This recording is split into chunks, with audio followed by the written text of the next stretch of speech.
20 for the 602s, and 25 for the super stocks. But all the heats, 8 laps. This guy's fighting for some championship points here. And we are set for the first green flag tonight here on Family Fun Night. Again, we welcome all the first responders in attendance. Glad to have you with us. Glad to have some sunshine over this racetrack as the field is set. The Daytona Dodge American Auto Pace Car ready to peel off and leave the field in the hands of Donovan Ponders, number 8. They'll come through 3 and 4 for the final time, and they'll take the green flag. And Sean Fitzgerald in the 151, a huge jump to the outside. He takes the lead right at the gate, and it was 3 wide for second. Donovan Ponder not getting off to a good jump there, so he's going to get some momentum built up in car number 8. And Sean Fitzgerald has the field in tow as they go into turn number 3. Fitzgerald's 151 now with some company. Here comes Ponder back to the inside. All 5 cars nose to tail, save for the top 2. Ponder now to the rear quarter panel, now side by side with the 151 car for the lead, but out of turn number 2, it's going to be Fitzgerald with the slight edge, but Ponder is not letting him go easy. Donovan Ponder in car number 8 might be the favorite tonight, but also that 51, Will Robinson. Well, we've got trouble at the back of the field. Around goes Andy Nichols in the 66. We stay green for now, but Nichols pointed in the wrong direction. Yellow is going to fly. Contact back there battling for 4th. And, boy, Zach, we've already lost enough of these guys. And well, we just proved it only takes a couple to have an incident.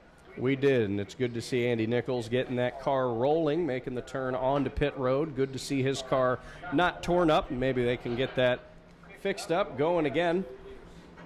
But you mentioned, Ryan, it's a small field, but these guys are racing hard, even for just an 8-lap heat race. I mean, that was a side-by-side battle for the lead for most of the time that we've been watching. So giving a couple laps here to see if we can get Steve Barnes back in the mix in car number 58.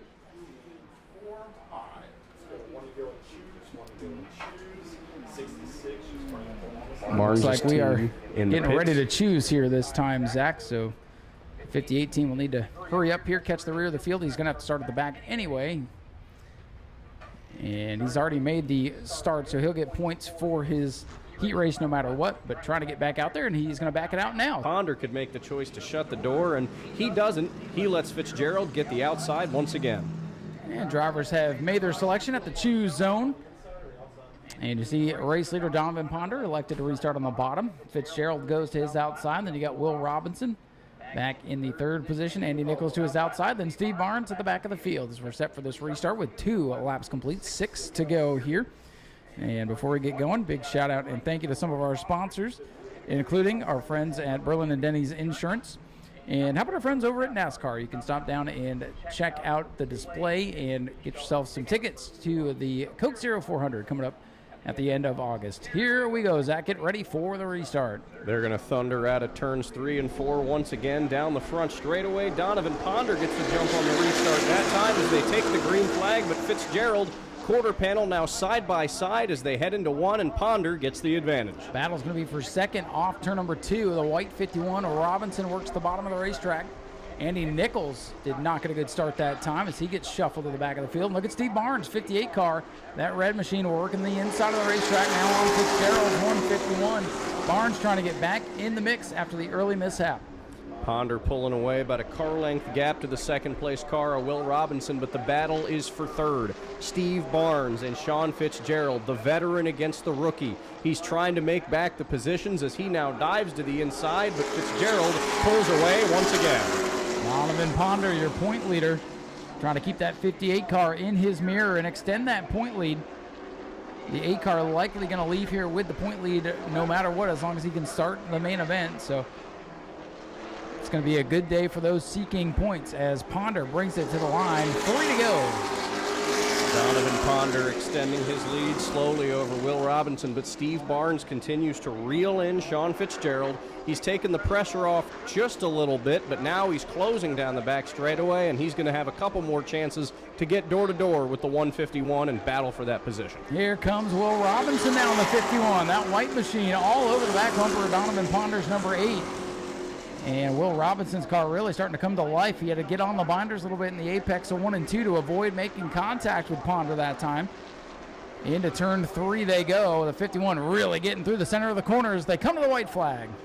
One more lap to go for Donovan Ponder, but Will Robinson is going to keep the pressure on him. They're going to go through turns 1 and 2. He's not going to get to the back bumper of the 8 car that time, and Ponder hits the gas and pulls away down the back straightaway for one final time. Here we come off of corner number 4. It looks like Donovan Ponder is going to be able to hold off Will Robinson. He does. Ponder wins it. Robinson second. Fitzgerald in third. Then it's Barnes and Nichols rounding out the field. Ford Crown Victoria bodies. That's probably the most popular body we've got here in the Bomber B division.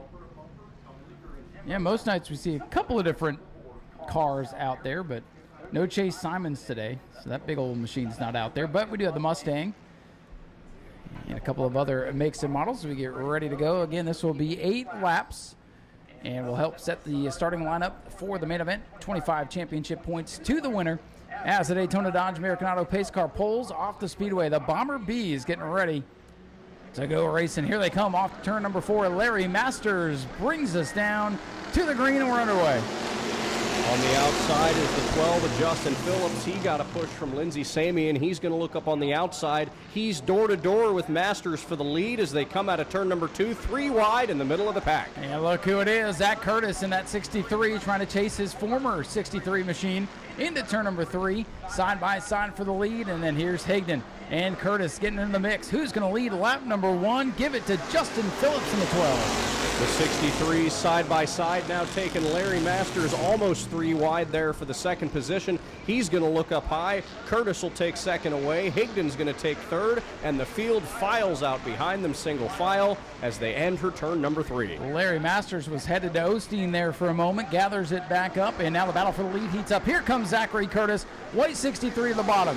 Phillips trying to squeeze him on the inside for the lead in turn number 1. Zachary Curtis has taken the lead from Justin Phillips in the 12, but Dustin Higdon in that other number 63 car, he's hanging out in third. He's getting closer and closer to Phillips to challenge for second. He's up to the rear bumper now as they enter the final corners. Zachary Curtis, your leader, off the 4th corner down to the stripe. 3 laps complete. Zachary Curtis, I feel like Zach, he could go out there, pick a car to the junkyard and come here and win with it, and he's showing us that is true right now with the lead. I think that's absolutely the case, as now we've got a good little battle for the 6th position going between Ben Say and Lindsey Samian, and Jason Scrover in the 49 has also now entered that battle. Contact off turn 4 between Higdon in the 63 and Phillips in the 12. And we're side by side back here for the 4th spot. Tim Nicholas in the 23 works the inside of Larry Masters, and here comes the Black Pony, Ben Say, into the fray now. Side by side now for 5th as he battles with Masters, but it looks like the battles are settled for now. Higdon back up to the rear bumper of Phillips. He's looking to take the 2nd position away, diving to the inside on the front straightaway, side by side at the line. Phillips still ahead by a nose. As that battle rages on, the Black Pony, Ben Say, he's running really well. That Mustang up to the 4th position. Tim Nicholas beginning to struggle on corner entry. Lindsey Samian trying to get back in the mix. Good battles there in the middle of the pack. While we were watching the battle in the back of the pack, here comes Dustin Higdon. He's taken the 2nd position away from Justin Phillips. And now the battle is once again Samian and Say, the 04 and the 3. Scrover still trying to get his nose in that battle, but right now it's still the 04 holding that position.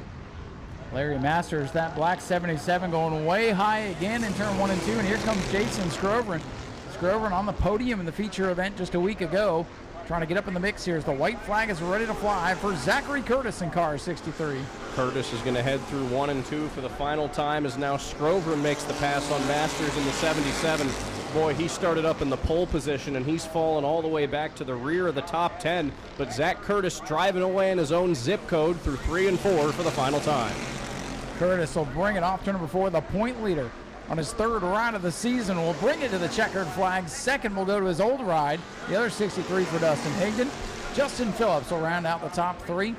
And Ben Say and Tim Nicholas going to round out the top 5 as the rest of the field makes it to the checkered flag. Nice clean run here for the Bomber Bees. We still got a couple to finish here. So, whoa, and as I say that, Noah Torres throws it sideways.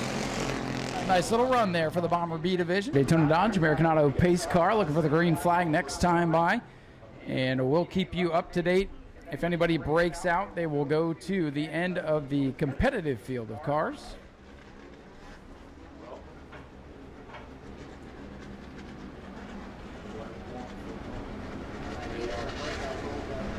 EJ is going to pull that pace car into pit road as the field enters turn 3, as they are about to cross over into the restart zone. And we are going to get the green flag on the Bomber A heat race of the night. And look at him, 3 wide already. Dustin Higdon was ready to go in that mellow yellow looking number 13, driving for Joe Racine. Bad luck Chuck in the 72, try to give him everything in handle going into 1, but it's Dustin Higdon away with the lead. Dustin Higdon took him 3 wide right out of turn 4. He's now gapping the field by 2, 3, even 4 car lengths. Stephen Brown falling back down to 3rd, but how about Aaron Foy? He's now trying to challenge Brown for that 3rd position as Cortez pulls behind him on the inside. There you see him rolling up at the line there to avoid breaking out. Looks like everybody's going to be good that time by. Higdon, Friddle, and Foy, your top 3. Aaron Foy, that bright yellow number 7 machine, is your point leader, by the way. Aaron Foy was charging hard on Charles Friddle in the 72, but he couldn't get the pass done in those turns. Dustin Higdon still leading the field by about 2 car lengths. Here comes Foy on the bottom, door-to-door with the 72, challenging for 2nd. They fly again into turn 1. New leader, Charles Friddle in the 72. He scoots his car out in front. Little bumper tag off turn number 2. Higdon and Friddle going at it for the lead. Dustin Higdon on the outside there of turn number 3, but it's all Charles Friddle at the front of the field. Stephen Brown in the 88 a little bit loose going out of turns 3 and 4. He'll tuck back in line in the 4th position as Foy takes the 3rd position away. Checking times at the line that time. No problems with the top 3. Remember, only the top 3 are subject to the breakout rule. And again, Zach, we see this field bunched together. All 7 cars under a blanket down the back straightaway. Dustin Higdon's going to look high to try to make a pass on Charles Friddle, but he's going to keep the lead as they come to halfway in the heat race. Now Aaron Foy side by side with the 13 for 2nd. Stephen Brown going to take it 2nd for 3 wide. Little bit of ping pong action into turn 1. 3 wide for 2nd. Aaron Foy, the point leader on the bottom. That yellow car working his way into the mix. Charles Friddle, though, out front, car number 72. Dustin Higdon taking 2nd away from Aaron Foy as they're 3 wide for the lead down the front straightaway. At the line, give it to the 72 with Charles Friddle. Now it's 3 wide for 2nd. Here comes the 1 of Steven Davila. He's now in the mix. Davila trying to make something happen in a backup ride after a vicious wreck a couple of weeks ago. He got up into the top 3 for a moment, now fades backwards. Friddle, Higdon, and Foy, the top 3 dominating this one as they come off turn number 4 once again. Charles Friddle is going to clear the 13 to Dustin Higdon that time by as they get to 2 laps to go. It's Charles Friddle now 2, maybe 1 car length ahead as Foy and Higdon are side by side for 2nd. Friddle starting to pick up the pace. He just ran his best lap, a 24.185. And look at Higdon dive down to the bottom in turn 3. Battle for the top spot off turn number 4. Higdon on the bottom, Friddle on the outside. Higdon now out in front with the white flag waving. Here comes Friddle up to the outside. He'll take the lead away at least in turns 1 and 2, but Higdon still on the inside, and here comes Aaron Foy into the mix. He's at the quarter panel of Higdon's 13, but it's the top 2 pulling away as they enter the final corners for the last time. Higdon just ran a 24.0 last time by, and they come to the checkers. This time it's going to be side by side of the line. Who's it going to be? Everybody under a blanket. Friddle wins it, and he'll keep it. He did not break out. Charles Friddle across the line. Everybody together, Zach, from 2nd on back. Thank God for electronic timing and scoring. Seat number 2 for the Bomber A is 602 mods and super stocks to follow. It'll be a great show as the pace car, EJ, is about to gun it down the back straightaway. He's about to duck into pit road through 3 and 4 as we get these 7 more machines fired up and ready to go. What do you think, Zach? Can they be as close to the line as that first race? I think they can be. I think we've got a lot of competitive cars in this one and a couple unknown cars that we haven't seen much of here before, and it's sure going to cook up something exciting. They head through turns 3 and 4 to hit that restart zone, and Tyler's going to show them the green flag. Heat number 2 is underway. Let's see if they behave. Here they come, 3 wide, as Mike Austin driving the 17 in honor of Tim Sorensen takes that car to the lead. Battles for 2nd. Masters and Matthews get together, and he saved it. What a save off turn 2. Fantastic save by the 77 of James Matthews, and that has allowed the 17 of Mike Austin to pull away lapping almost half the rest of the field, gapping them, as the 12 car, Justin Phillips, is slow on the backstretch. Phillips and Bob Say back there having a conversation trying to figure out what's wrong with their cars. Looks like Phillips found a gear. He continues. No issues on lap number 1 as nobody was under 24 seconds. How about Gage Spears from last to third in the lap? That 77 car could have caused some disaster there, but he settled in the 4th position. Now under fire from Jimmy Biggs in that 0-0 car. Top 3 still nose to tail. Michael Austin about 10 to 12 car lengths back to second. No issues that time by, but the fastest car on the racetrack is the 15 of Gage Spears. Although keep your eye on that 12 car, that Honda getting wound up on the outside. Phillips did not get a good start to this race, but his car picking up some speed. He's going to try to get up into the mix of this as well. Mike Austin, your leader, down the line. That orange machine woes up just a little bit to let the field close in on him. No problems with the breakout rule yet. Gage Spears in the 15 has closed the gap to the 38 of Larry Masters. They're nearly at the quarter panels as they head down the back straightaway, but still about half a car length in between them as they head into the turns, and the 12 car has now made the pass on Masters for 4th. Phillips is on the move. All right, Phillips has run the fastest lap now. How about a 23.352? That lap for Phillips, a 22.642. That's all fine and good until he gets in the top 3 as Gage Spears almost loops it. And here comes Phillips in car number 12. Keep your eye on him. That car is fast, but he's got to be careful not to break out now that he's in the top 3. Phillips slammed on the brakes there coming into turn 3 as soon as he got the 3rd spot away. We'll see as he hits the line if he's going to break out. He takes 2nd away from the 38 of Larry Masters. And we knew that was a fast run, and just as he takes the lead, Justin Phillips has broken out. He clocked a lap over 24 seconds. He'll be dropping to the back of the field. A 23.2 as a matter of fact, and oh no, he's coming down pit road. All he had to do was go to the back of the competitive field, but he had not run under these rules yet, so he learned it here in the heat race. Your leader again is Mike Austin in the 17. So Justin Phillips, he's either learned his lesson or just going to, he's not running for points. He's going to take it to the house, get ready for the main event. Now a 3-car battle for the lead as they come to the white flag between Mike Austin, Larry Masters, and Gage Spears.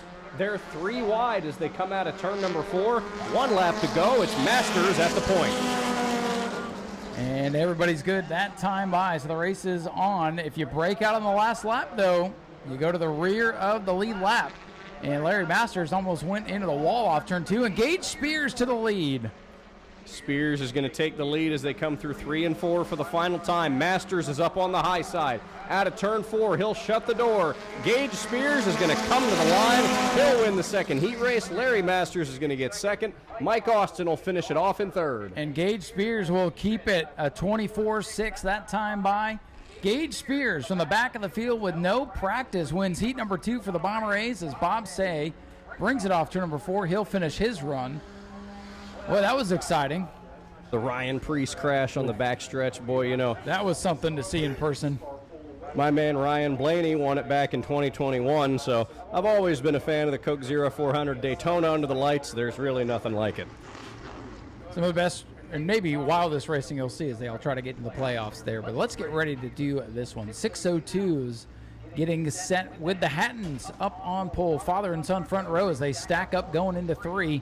Christopher Hatton Jr. on the bottom. Chris Hatton Sr. on the outside. 2 sharp-looking race cars ready to go green. They've got it. We're underway. The Hattons side by side at the line, but Shane Held is going to duck down to the bottom and take him 3 wide early. He'll pull back in line, and it's the 06 of Hatton. Boy. And in the wall in the back of the field, it's the 18. Carter Blue having a heck of a first lap there. Almost got the fence, almost got into the 1 car. Hansen is slow going into 3. Leader at the line this time is the 06 for Chris Hatton Sr. Hansen brings the 1 to pit road. Chris Hatton Sr. gapping Shane Held by about 2 to 3 car lengths. But here comes the number 2H car, Matt Jarrett. He's pulled up to the 3rd position now, closing the gap on Held, and thundering around to take the 4th position away is the other 2 car, Hank Baker Jr. Hank Baker Jr. into the back of the field, and something to miss on the 09. Defending champion Chris Hatton Jr. in the 09, struggling with that Generac machine. Battle for the lead. His father, Chris Hatton Sr. on the outside. Whoa, going way, way high as they come off turn 4 at the line. New leader, it's Shane Held in the 33. Spin off 4 around is Kelly Jarrett into the pits. 97 car spins out at the entrance of pit road, and there's the caution flag for that incident. Boy, just as the 2H car of Matt Jarrett was challenging for the lead with Shane Held, we're going to rack him back up and do it all over again. The 97 going around towards the back of the field, but for a moment there, Zach, it looked like we were going to have another purple car in the outside wall off turn number 4. We saw that big hit for Don Duval last week, and boy, the 06, it's like you could feel the pressure on the bottom of the racetrack and put it in high gear and almost knocked the wall down. Here they go to the choose zone. Held is going to take the outside lane. Hatton Sr. is going to take the inside. Jarrett will take the outside, and so on back. Everybody seems to be favoring the outside lane, but Held is going to go up high. And Kelly Jarrett's 97 going to go back pit side. And it looks like he's going to take the hard left turn, call it a day, go back to the hill and work on it for the feature. All right, Zach, let's see if we can finish this one off. This field kind of thinning out just a little bit, and some good cars having problems. Definitely the way it seems is EJ is going to pull down in as they hit the restart zone. Massive jump for Held as they come back to the green flag. Shane Held's going to take him there with a huge push from Matt Jarrett. And the Held Jarrett clan 1-2 as they fly around Chris Hatton Sr. Top 2 trying to break away, and now the battle's on for the lead once again. Silver versus white in turn 3. And side by side for third in their mirrors they come to the cross flags halfway home. Number 2 car, Matt Jarrett, is looking for a window of opportunity to try to get around Held, but now for the third position is John Hatton in the 88 car. He'll pass Christopher Hatton Sr. and take the final podium spot away, but the 33 and the 2 still eating away at each other up at the front. Boy, both cars getting wiggly, wobbling off of turn number 4, and shout out Carter Blue, one of the newcomers to this division in that yellow 18. He's up to 5th, putting pressure on the 06 for 4th, and as I say that, Hank Baker Jr. puts pressure on him. Still a 2-car breakaway at the front. Car number 33, Shane Held, still leading the way with 2 laps to go. Matt Jarrett got very close to the rear bumper there through 3 and 4, but Held is going to maintain the lead this time by with 2 laps to go. Jarrett's going to get a couple more chances to make the pass. Carter Blue and the 18 now taking the 5th position away as they head through 3 and 4 and come to the white flag this time by. White flag is out, 1 to go. We have a battle for position as Hank Baker Jr. is going to take the 5th spot from Carter Blue. Blue's car going the wrong way here in the final circuits. Down the back straightaway, Shane Held with about 3 car lengths on Matt Jarrett as they enter turn number 3. Shane Held is going to exit turn number 4 with Jarrett in tow and come to the line. Shane Held is going to win. Matt Jarrett will bring home 2nd, and John Hatton will come home with the final podium spot in 3rd. Christopher Hatton Sr. 4th, and rounding out the top 5, Hank Baker Jr. Hey, we got a late arrival coming in. So we'll have another mystery driver for later. Wonder what class they're racing in too as well. Well, the mystery will continue and unravel here.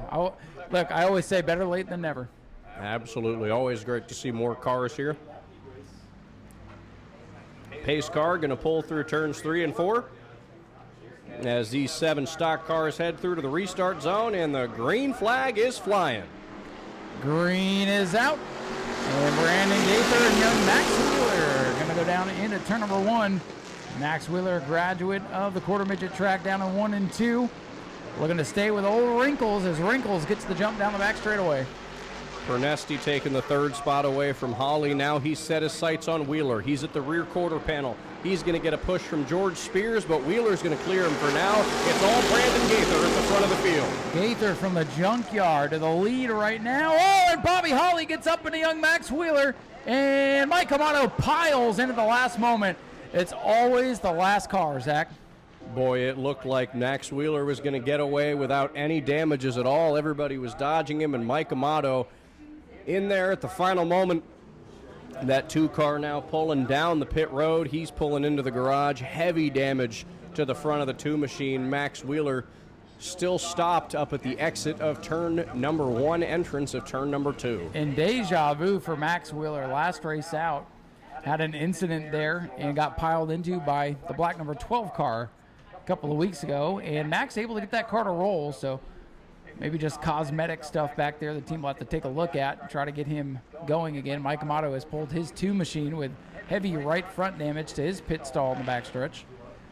Not what we wanted to see here in this final heat of the day. Bobby Holly, though, maybe a little too aggressive going into turn 1. He was giving Max a crazy shove there. He was trying to push him all the way up front as Pernesti was challenging for second. Wheeler's going to make the turn on to pit road now. Looks like he is going to make a stop right there at the center of pit road. His crew quickly on the scene. Going to give him a hand. Hopefully we can see Max back out. It's always great to see a driver like Max Wheeler. You know, he started out there on the quarter midget track there in the infield, and now he's out here running these super stocks. We talked to Max and his crew and his family. Great bunch of people there, the Wheelers. They're fixing the car up. They've got it rolling again. Max Wheeler, to a thunderous applause, rejoining the field at the tail end. It looks like Gaither is going to elect to go high. Holly is going to go low. Pernesti is going to tag along on the low line. And whoa, Chase Simons at the very last minute choosing to take the outside. Everybody else seems to be wanting to be on the outside. It is just Holly and Pernesti who are going to be restarting on the inside. Brandon Gaither, boy, he took off coming out of 4 on that restart, and he started to run away with it. Max Wheeler, we'll see if he can maybe come from the back to the front again, but he's got a veteran in front of him, George Spears, in the 23 car. That car has been fast all season long, and he's got to get through him to make it up to the front. Pace car is going to pull down pit road in the restart zone. Green flag is back in the air. And on the outside, it will be the 18/48. Pick a number. Brandon Gaither's got high gear in that thing tonight, and he pulls away off turn number 2. Chase Simons pulls up side by side with Bobby Holly for the second position. Side by side for third now is Spears and Pernesti. It's side by side all the way for second and third as Gaither pulls away. They come to the stripe, and Holly's going to get the advantage for second. Boy, Gaither and that team had to do a lot of work to get that car race ready for today, and all that work is paying off because he's got a big lead on the field. Good battle for second. Another youngster, Chase Simons, car number 66, the Mallet, up on the outside of the veteran Bobby Holly in car 56. Here comes the 23 of George Spears, now side by side with Simons for the third position.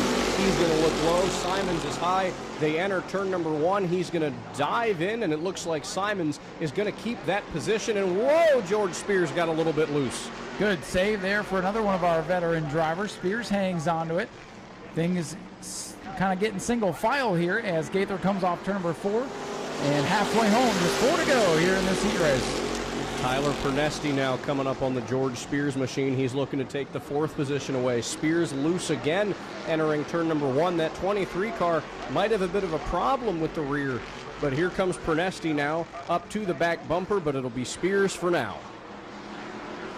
To the line this time, old Wrinkles got a new nose for tonight. Looking pretty good out front, but Bobby Holly's starting to close in on him now. Another youngster versus veteran battle heating up here for the Superstocks. You know, Bobby Holly, he is former Superstock champion. He knows his way around this track, and especially in one of these cars. 2 to go at the line from Tyler. Brandon Gaither, still the clash of the field, but Bobby Holly is closing that gap quickly. Top 5 all pretty close. There you see the 1848 starting to get a little bit loose, as was Chase Simons in the 66. And battle for third as Spears shoves Big Orange down to the bottom. Spears trying to get third. Here comes Pernesti's Camaro on the outside as the white flag is set to fly. Pernesti took all the air off of Spears' car there, got him a little bit loose. Now Pernesti on the outside challenging for the 4th position. But at the front of the field, Brandon Gaither 5 car lengths into the lead as they head into 3 and 4 for the final time. Final lap of the final heat of the night. Brandon Gaither trying to hang on and nurse that thing to the checkers. He'll do it. Gaither wins it. Bobby Holly is second. Chase Simons third. Then it's Spears, Pernesti, and Max Wheeler for the valiant effort after the incident in turns 1 and 2. We do have a special presentation. I'm going to turn things over to Fiona from our safety team for a special presentation. Fiona? Good evening, New Smyrna. Thank y'all for coming to Family Fun Night and First Responder Night. First off, all the first responders, if you guys could please stand up. Woo! Fire firefighters, police officers, doctors, nurses, teachers, 911, whoever I missed. Thank you guys for coming out tonight. We hope to have a good show. We want to honor one first responder tonight. Her name is Michelle Gallardo, Chief Michelle.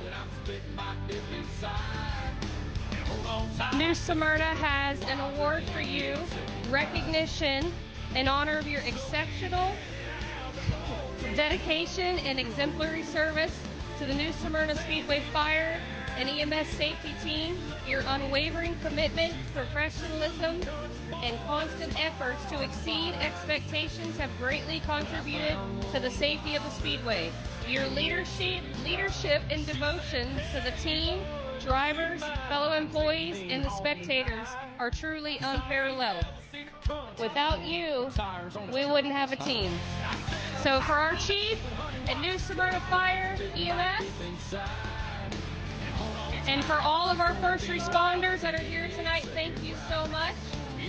May you all be safe, and let's go racing. Thank you, Fiona. Let's have a big round of applause again for Michelle and all of our first responders here tonight. Still plenty of time to come down on the racetrack and meet the drivers, see the cars up close and personal. We'll let you guys hang out down here for a little bit before we get into opening ceremonies. I think Zach and I are going to go do some interviews here in just a moment. So again, thank you all for being here tonight. We'll get the features going in just a little bit.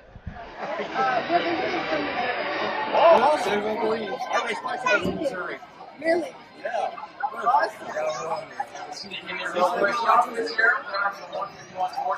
John, you're one of our newer drivers at Speedway, but you've been doing this, you've been around this a long time, haven't you? Yes, I have. My Indian uncle, Dennis Boyd, worked in his shop for years when I was a teenager, and my cousin Jason Boyd has Boyd Tech. And I've been a dream for over 30 years to be out here doing this. So I entered my 8th race here in Smyrna, so super excited about it. Well, you definitely learned a lot. It seems like each time you come out, the starts getting faster and faster. What about this place has been a lot of fun so far? Well, I think the nostalgia of just growing up here as a kid is probably memorable. So I can remember the first time driving in here with a car and just taking pictures and thinking, wow, this is real. Well, this is a big old super speedway short track racing, so it's got to be a thrill to be out here in the Sportsman division flying around the speedway. Yeah, we sure jumped into the fire. We didn't take any baby steps. These guys were incredible. Really honored to be racing with them. You know, just thankful for the team I have around me, for kids and here at Corky, the guys that helped me really, you know, learn quicker, having these people around me. So it's been a lot of fun. We just really enjoy it. And, you know, we get a bright light here. Just, we're thankful that God's given us the opportunities, just physically, financially, and we just love being here. And it's just all great. Well, it's a pleasure to have you here at the Speedway. Thanks for being a part of it. Thank you. Ladies and gentlemen, John Fitzgerald, 151. If you need somebody to root for tonight, he'll be one trying to be the underdog if it wins tonight. We're going to make our way further down the grid as we come up on a familiar face and familiar car number, Zach Curtis, at number 63 car. Boy, this is your third car of the season. Third car. I've been here for 1 year, and I've seen you drive cars, and you've won every single one of them. Is there anything that you cannot win in? Oh, I don't know. We could probably lose in some. Hopefully not this time. Hopefully we can do that. I think that would definitely be the case. Zach, you've been unstoppable in Bomber Bees.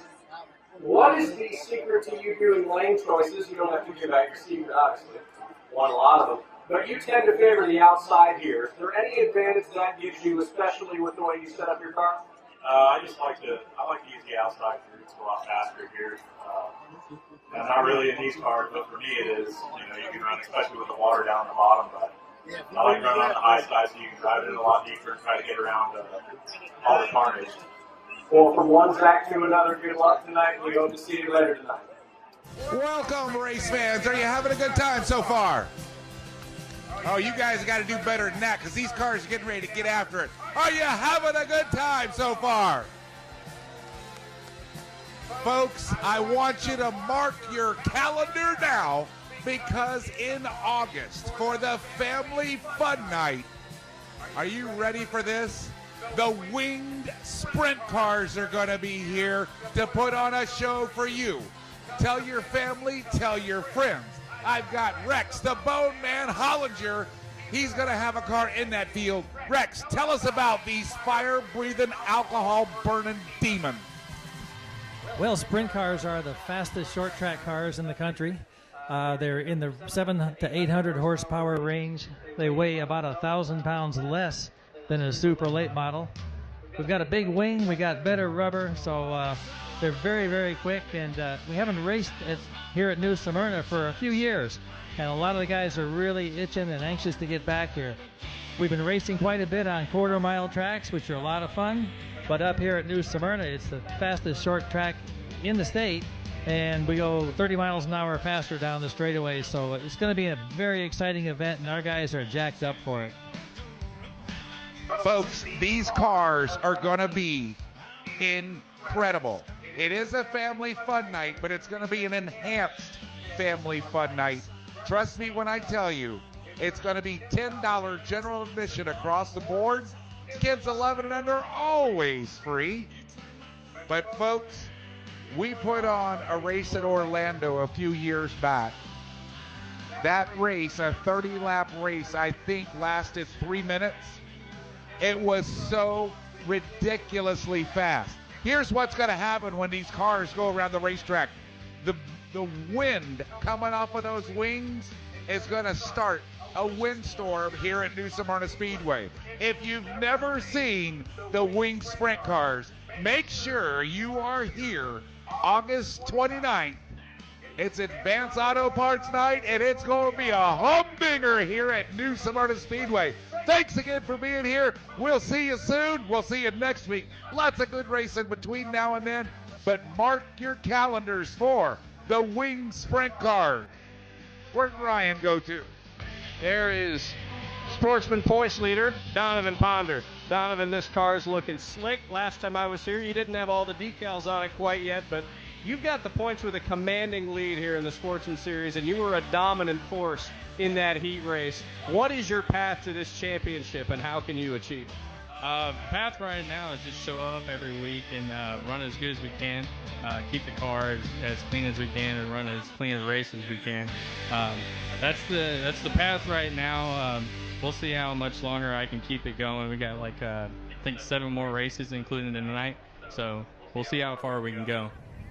Something that we've seen here with the Sportsman, the fluctuating car counts. We've seen fields of 10, fields of 12, fields of 5, but that racing does not cool down with a smaller car count. That heat race, quite intense, quite a few guys spinning out. Is there any difference for you in the car when it comes to racing around you, how many cars there are on the track?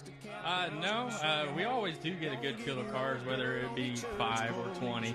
I wish we did have a couple more, but every week there's always a couple cars that are in contention for wins. Well, Donovan, best of luck to you. Hopefully we're talking to you again later tonight. Great talking to you, buddy. All right, real quick before we get going with our opening ceremony, so everybody makes their way back, I'm going to turn things over to Mr. Charles Friddle. He has a special announcement. Take it away, Charles. All right, Mr. Ryan, you've been out here for quite a while, what, 14, 15 years? No, 10 years. I've been out here for 3 years, and I've really never seen anyone, I've always put money in different groups and support everyone. I've never really seen anyone support you. So Aaron's going to give you something right now, and I really hope you appreciate it. It is for you always being on the mic and being dedicated, doing your podcast, doing the announcing, and always taking care of us. So we just want to say thank you to you. So, Aaron? All right, before I give it away, a couple years ago I put Ryan's name on my car, Racing with Ryan podcast. He didn't ask me to do it. He doesn't pay me a dime. And it's all because of what Ryan does. You guys see it on social media a little bit. We see it at the track every weekend. And honestly, Ryan, we can't think of a better announcer than you. Thank you, guys. So we got a little championship belt. That's awesome. It says best man on the mic, best that ever lived, Ryan Stevens, 2025. Thank you guys very much. I mean, that means the world to me. That you guys definitely did not have to do this. I'm here for you guys, and you guys are the show. So thank you for this. I really, really appreciate it. Let's get a picture here real quick, shall we? Thank you guys.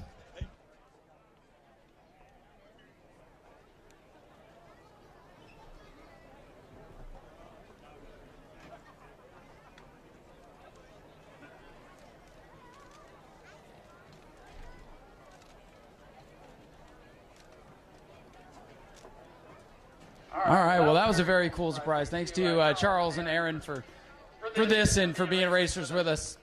That's pretty cool.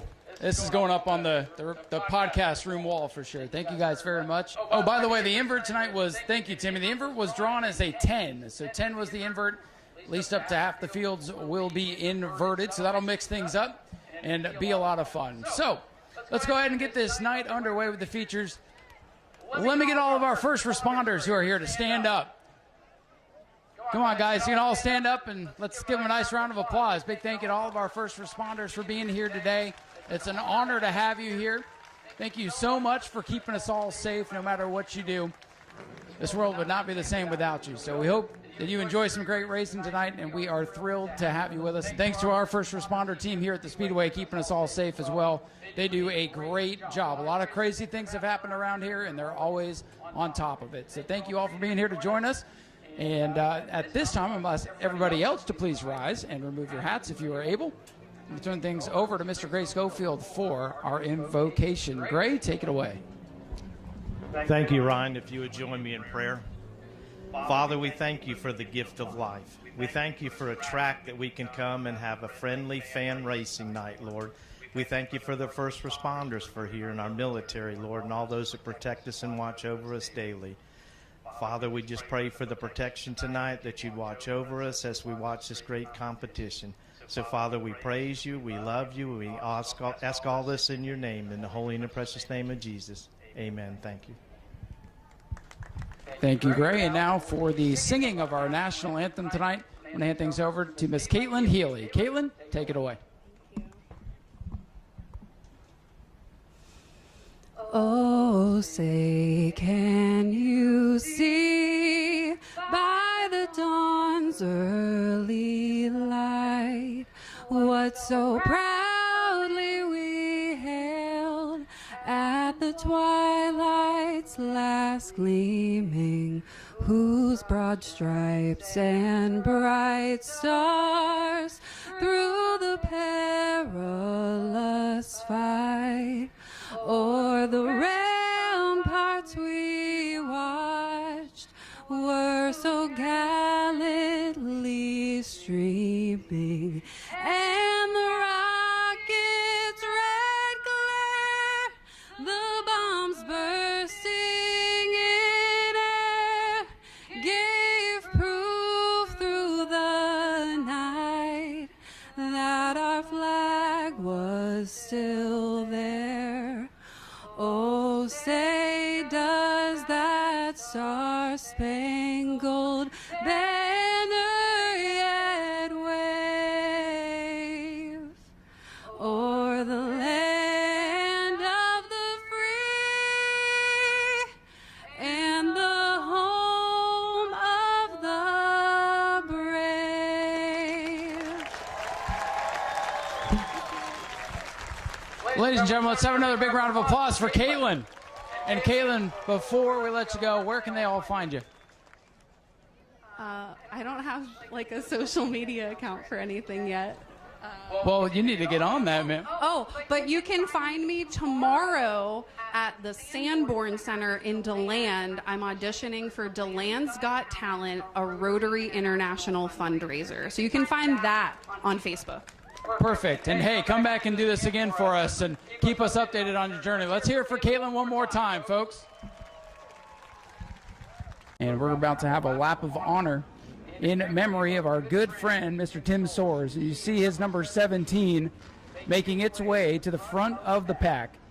Mike Austin behind the wheel. Mike and Tim were two best friends out here living the dream on Saturday nights, coming out to race with us. And Tim was hoping to get behind the wheel of car number 17 and live out his racing dream as well.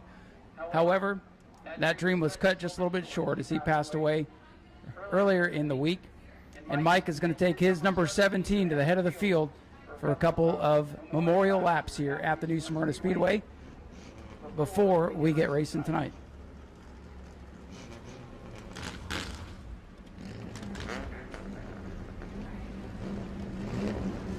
So we'll get everybody clear. And Mike's going to lead this great field of Bomber A's around the Speedway for a few laps of honor in memory of Tim Source. Tim was a great guy. You could go down in their pits and you could hang out with Tim, and I promise you he'd make you laugh.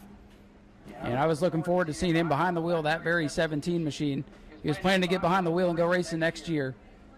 And like I said, he may not be able to do it, but Mike Austin's going to take car number 17 and try to put it in victory lane, and what a sentimental moment that would be here tonight. But it's going to be great to see car 17 leading the field here at the New Smyrna Speedway during these memorial laps. So if you'll please join me in a quick moment of silence in memory of Tim Source.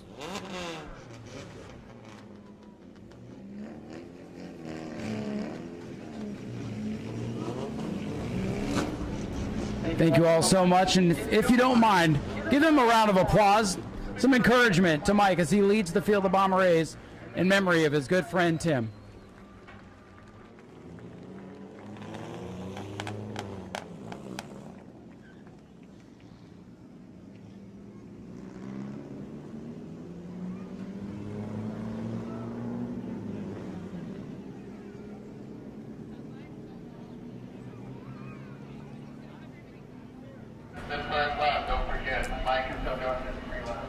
So, folks, as car number 17, driven by Mike Austin in memory of Tim Source, leads the field around, I believe the rest of the field is going to pull off, and Mike's going to have the track to himself here for a few minutes. And, Zach, you know, this is one of the things that we, as race fans, hate to do, is see one of our own, one of our friends, no longer be able to be with us. But what a great way to remember him and let him know that he is not forgotten. It is, and that's one thing is, when you're on the track, those guys are your competitors, but off it, you would not find a closer brotherhood than there is of the racing family. And for the Bomber A drivers to do something for this, something special for Mike Austin, for his friend, who now has the best seat in the house to watch Mike bring home a win in that orange number 17 car.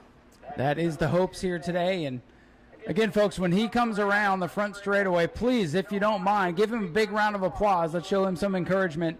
This is no easy thing for Mike Austin to be able to do tonight, but he is here in memory of his friend. Let's show him some encouragement as he comes by.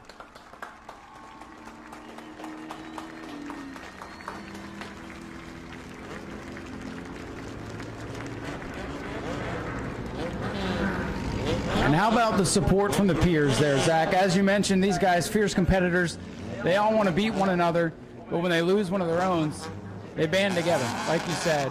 And honestly, these Bomber guys, this is the type of racing group that if you have a problem, something goes wrong, they might not like what just happened on the racetrack, but they'll get together with you and try to get you back on track for the next race. And this is a good group of guys. I mean, you just saw what Charles and Aaron did for somebody they didn't have to do anything for. This is just a great group of people, and it's one short tonight, but what a great honor. Mike Austin in the 17 leading the field. A moment for the racing family. As the rest of the field going to duck down to pit road. Let Mike have the asphalt for a lap in remembrance. Mike might be behind the wheel, but Timmy's about to take it over.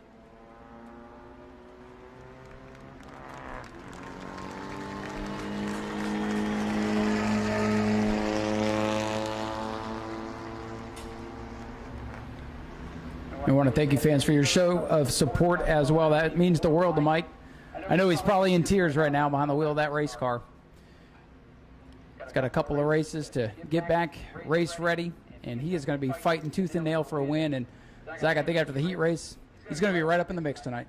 I think so. He had absolutely one of the fastest cars that we saw. And, you know, there might be someone else guiding that car tonight as the 17 makes it around 3 and 4 down the front straightaway. For a lap in remembrance, he'll get A 1 lap to go signal from Tyler as he pulls around for one final time. One final victory lap here in memory of Tim Soares.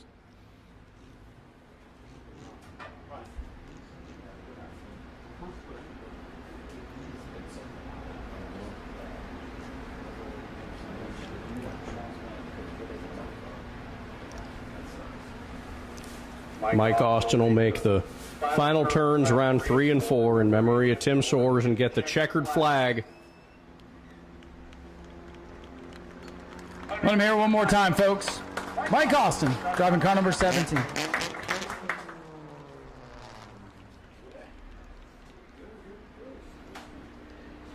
And as he gets ready to pull in and regroup, we will get ready to race. Ladies and gentlemen, it is just about time for the main event.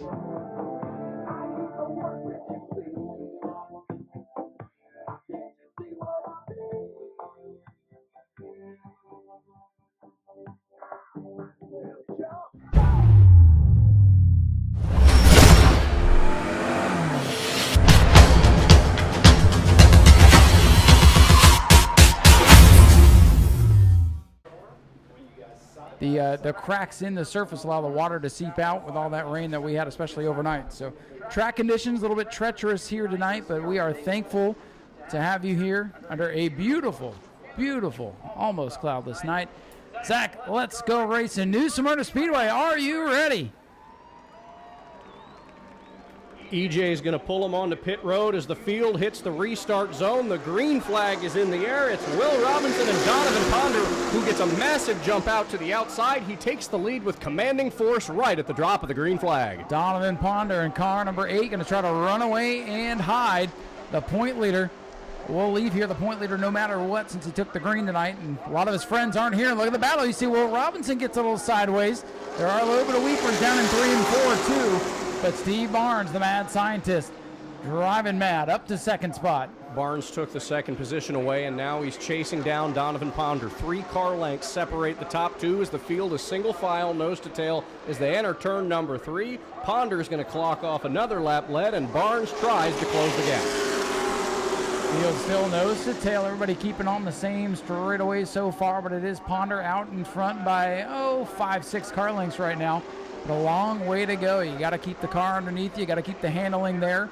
Ponder in car 8 off turn number 4, and he'll come to complete lap number 3. Here comes Will Robinson now closing in on Steve Barnes, trying to get the second position back. Barnes got a little bit loose in 3 and 4. Now Robinson is looking low as they come down to the back straightaway. Less than half a car length separates those two.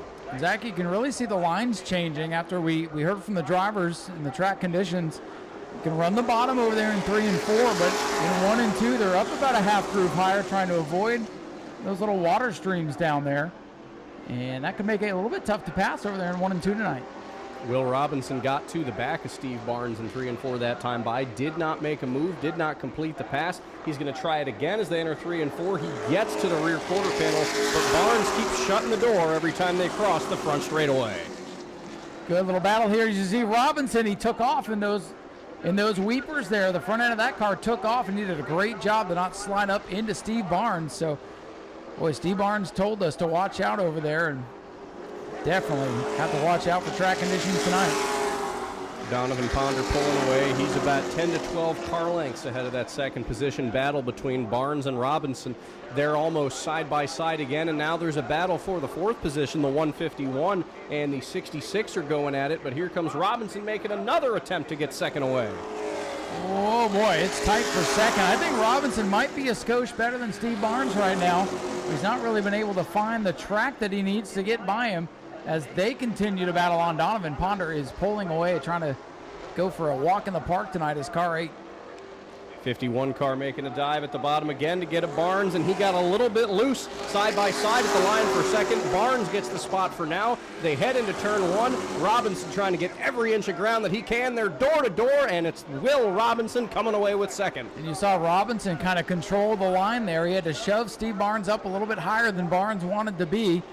Barnes out of the groove, if you will, slides back to third, and now Robinson, who's got a really fast race car, fastest car on the track that time by. Robinson going to try to close in on the leader. Donovan Ponder running away about a whole straightaway ahead of Will Robinson as he enters turn 3. Robinson now just entering as Ponder exits 4. He's got a lot of ground to make up if he wants to try to run him down, but he's also got 15 more laps to do it, and if he's the fastest car on track, Ryan, I think towards the end of the night we could see him make a move. He could definitely make a move, but that car's starting to break loose a little bit. He might have gotten those tires a little bit hot battling with Steve Barnes. He's got a very fast car as we just looked at the lap times, but he's got a lot of ground to make up. And laps starting to click away. Next time by will be right at the halfway mark. Closest cars to a battle on the track now is for the 4th position. The 151 is Sean Fitzgerald and the 66 of Andy Nichols. About 2 car lengths separate them. They've been toying with each other every couple laps, but neither one has tried to make an attempt to move yet. But as of now, it's Ponder still pulling away. He's a full corner and a half ahead of the leaders. Battle brewing here for the 4th spot. So the leaders are calm. Andy Nichols in the 66 car. He's going to work on the 151 is Sean Fitzgerald. All the drivers going to get a top 5 here tonight, Zach, but they all want to beat one another, that's for sure. They absolutely do, Ryan. As we look at this battle here for the 4th position, here comes Andy Nichols making a move to the bottom on Fitzgerald. He couldn't get it to stick that time by. I think he might have hit a little puddle there at the exit of turn number 4. He tucks back in line behind the 151. Top 3 cars, nose to tail, each separated by about 8 to 9 car lengths. Just 11 laps to go. For now, it's all Donovan Ponder. So this battle for 4th continues to brew, and if they get into it, it's going to change the whole complexion of this one as the sun starts to set around the new Smyrna Speedway. The golden hour is setting in these cars, starting to pick up speed. Robinson getting a little bit sideways, and now just 10 to go. Andy Nichols looks to the bottom of Sean Fitzgerald. He gets to the rear quarter panel there side by side as they hit the line. He's going to duck to the bottom again in turn number 1, but it's Fitzgerald who closes the door once again to keep his 4th position. That's the closest battle on the track. Ponder still at the point. Steve Barnes might have a problem. The mad scientist off the pace here on the front straightaway. I wondered if that car was having hiccups last time by. And oh, look out, they're going to split him. Nichols down on the bottom. Fitzgerald goes around the outside, and now Steve Barnes way off the pace. He fades back to the 5th spot, and now that battle that was for 4th is going to be the battle for the final spot on the podium. The leaders coming up on Steve Barnes' slow car on the back straightaway. He got a little bit more gas into it, but here comes Donovan Ponder now. He's closing up to the slow car. Barnes is slowing again on the front straightaway.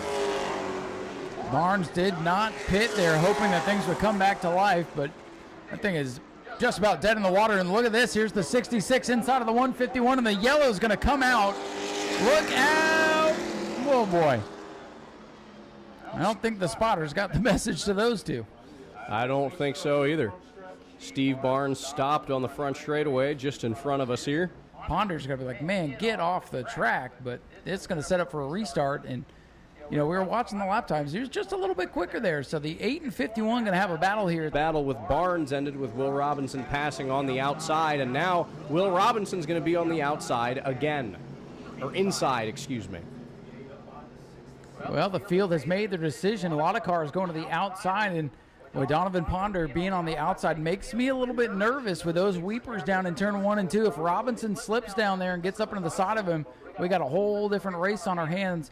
I just got back from the scorers table, and Steve Barnes is 1 lap down to the race leader. So he's still in the game here, hoping that there is a caution. He get the lucky dog. All right, folks. 18 complete. That means there's 7 more laps to go. Who's it going to be? Ponder, Robinson, or somebody else? Here we go. Pace car is in, and we're ready to rock and roll once again. They come through the restart zone, and it looks like Will Robinson got the jump on that restart as they head into turn number 1. He's side by side with Ponder. Will Robinson looking low. Ponder looking high. They're side by side down the back straightaway. Boy, Robinson got a good restart, but Ponder's getting wound up and going to chop his nose going into 3. Robinson powers up. Ponder back out in front, clean air. Robinson got a little bit loose there out of turn number 4. He tucks back in line behind the 8 car, who is now pulling away, separated by about 2 car lengths. But Will Robinson slowly closing that gap. I think if he can avoid the weepers at the entrances of the turns, he might get another run at the 8 car. Donovan Ponder in the 8, trying to run away and hide, but Will Robinson's back up on the wheel, trying to click off some laps here with less than 5 remaining. Ponder in the 8. Robinson gets loose in the 51, and that might be all she wrote. That might have been it right there. Will Robinson almost sideways at the exit of turn number 2. He's going to try to make another run, closes the gap a little bit. This time by, it'll be 4 laps to go, and the gap about 4 car lengths between the 2 leaders. Shout out to Sean Fitzgerald in the 151 machine. So far, winning that battle for the final spot on the podium. Got a little emotional in his interview during the autograph session, and I think he'll be even more emotional if he can finish in the top 3 tonight as Ponder brings us down to the lap complete. And that battle for third's not done yet. Will Robinson took off about another car length there, but the battle, as you said, Ryan, is for third. Here comes Andy Nichols tucking in behind the lapped car of Steve Barnes. He's going to try to use that to get around Scott Fitzgerald, and there's Will Robinson. He has closed the gap to Donovan Ponder. 2 laps to go, this time by, and we might have a race for the win. Robinson 2 car lengths back, trying to run a little bit lower through the corner, but that car a little bit too loose off. I think that might be his detriment in this one. So I got to make it all the way back around. White flag ready to fly, and it will go to Donovan Ponder and car number 8, 1 to go. Will Robinson got really loose there at the exit of 4 as Ponder drives away. He's going to get one more crack at him at the entrance of 3, but the battle is for third. Nichols stuck behind the lap car of Steve Barnes, and it doesn't look like he'll be able to get past Sean Fitzgerald. One last look for Robinson, but he tucks in behind. Donovan Ponder's going to win. Will Robinson in second, and coming to the line in third will be the 151 car of Scott Fitzgerald. And ladies and gentlemen, here he comes out of the car. Donovan Ponder, the winner of the Sportsman feature. And he celebrates up on the roof. And you'll get the flag from Jim. The point leader, going to build on that point lead tonight, is pretty much all the rest of the sportsmen in the state have trouble. We'll let Donovan get the helmet off, and then we'll grab a word with him. Coming up next, you see him getting lined up, Bomber B Division. We'll take to the track for their 20-lap main event. Donovan Ponder is the man tonight. Well, Donovan, I got to say, you're pretty brave taking the outside on that last restart. Robinson was pretty quick, but you're just trying to avoid the weepers down there? Yeah, trying to avoid the weepers first off, but I was going to the inside. I was going to make it to the inside, whether he wrecked me going off into 1 or 3. That restart there, I don't know what Steve Barnes was doing. He's a classic for doing stuff like that. Team cars, obviously your 51 didn't come up to the front stretch because they got beat by a single car team. But, thanks to all my sponsors, Aqua Bananas, for coming on board. They helped get this car back together after that nasty crash a couple races ago. And thank my parents, my wife, and everyone that helps me out. Well, I think this team has gotten stronger since the adversity a couple of months ago. I mean, you're building up a pretty nice point lead here, and like you told Zach during the autograph session, you're just going to show up and try to get wins. Yeah, show up and get wins. That's all I'm doing. I told myself last year I was going to race more this year, and if all it takes is showing up to beat these guys, I'll put them in their place. Well, there you go. They're going to have to come through Donovan Ponder this year. Ladies and gentlemen, let's hear for Donovan Ponder, your race winner. And Zach's going to go grab a word with our third-place finisher, Mr. Sean Fitzgerald. Sean Fitzgerald came home in third position, was fighting off a hard-charging Andy Nichols in the 66 car. Were you worried at any point that he was going to use the lap car at Barnes to try to get around you in that fight, or what was your thought process in holding him off, especially with lane choices, knowing he had a lap car in front of him? Yeah, I think the biggest thing is I started getting really loose towards the end, and of course, always a new experience trying to go fast, a loose race car. I probably mostly focus on hitting my lines. That's what Jarrett was on the radio just saying, hit my lines, worry about what I'm doing. I don't have enough in my brain power to worry about the other guys right now. So, but like I said earlier, it's an incredible class to jump into, and super thankful. First, I want to thank my wife. Without her encouraging me to do this, I wouldn't be here. And each of my sons is here. My mom and dad are here. So just all the praise to God, family. And hey, our first true pure third place race. Honor to my Uncle Dennis, my grandma, Veronica, Gaga. Thank you all for your support. Well, as one of the newest competitors here, we no doubt will be seeing you over there in no time. Thank you for your time, Sean. Cannot wait to see you out here more. And Sean, we've got one more task for you. Got you needing to pick the 50-50 raffle winner. The grand prize tonight is $445.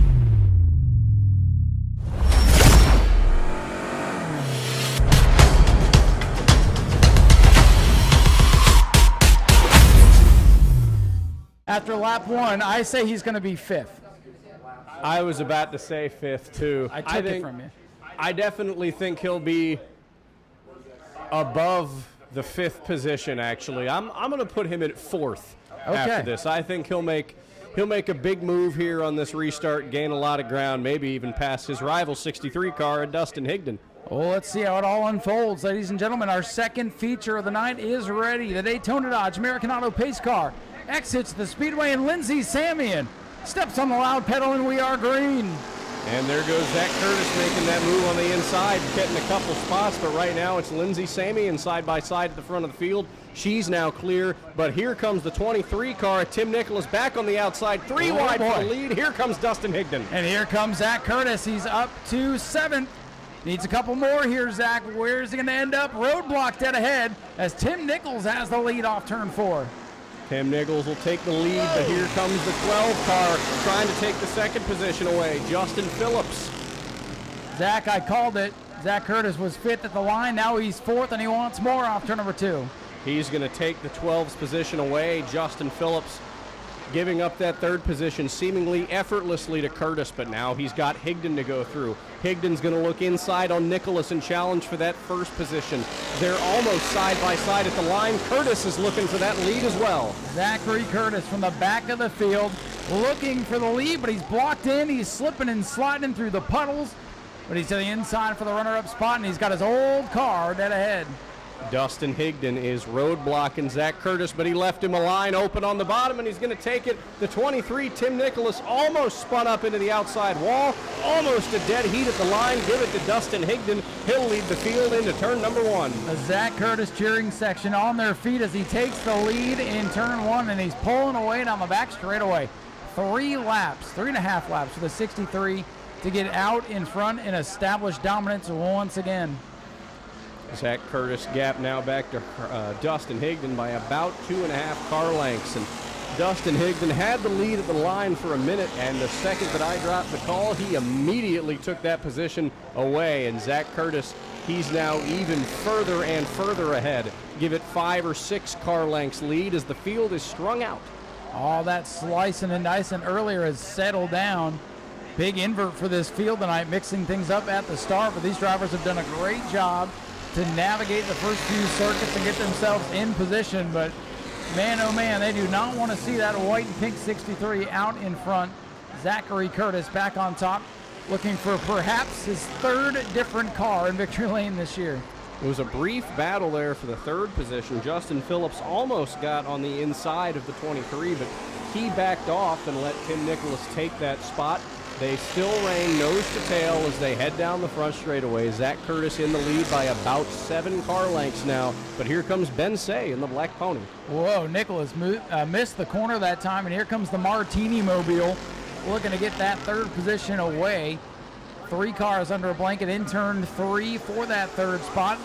It's the white pony, or the black pony. He used to drive the white pony. Anyways, Ben Say up to 5th. Ben Say looking for more. He's on the back bumper of the 12th car at Justin Phillips as they enter the turn. A little bit of smoke there from the 12 as they head down out of turn number 2. Tim Nicholas also a little bit loose. We've got a 3-way battle for the 3rd position, and Jason Scrovern is also closing in. Nicholas starting to struggle with a handle in the middle of the corner. Car 23 hanging on to 3rd. That is a former championship machine, by the way. For now, he's hanging on to the final spot on the podium, but he's got company. Nichols washes up the racetrack. Zach Curtis is about to catch his first lap traffic in Noah Torres in the 99, but we've seen that lap traffic is no issue for Zach Curtis in the past. He navigates around the 99 with ease as he heads up high. He's now looking at picking off the 3. Curtis off turn number 2, gets around Noah Torres, going to catch the Spencer Dean, number 3. 2 of the rookies struggling here tonight as Zachary Curtis will show these youngsters a different way around the speedway. Oh, Dean making it a little tough for Curtis off turn 4, but the lead half a straightaway right now for Zach Curtis.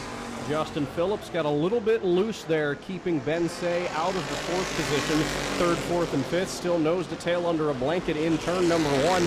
Ben Say keeps looking for an opportunity to get around the 12, and that opportunity is not quickly to come. Oh boy, Dustin Higdon works the bottom on Noah Torres. Going to do it the opposite way around here, and he gets through, but the 63 Dustin Higdon's going to need some more to catch Zach Curtis. Nicholas still hanging on to third.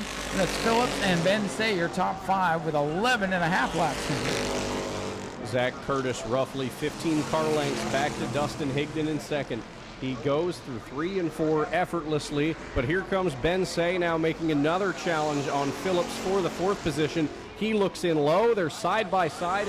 They almost touch door panels.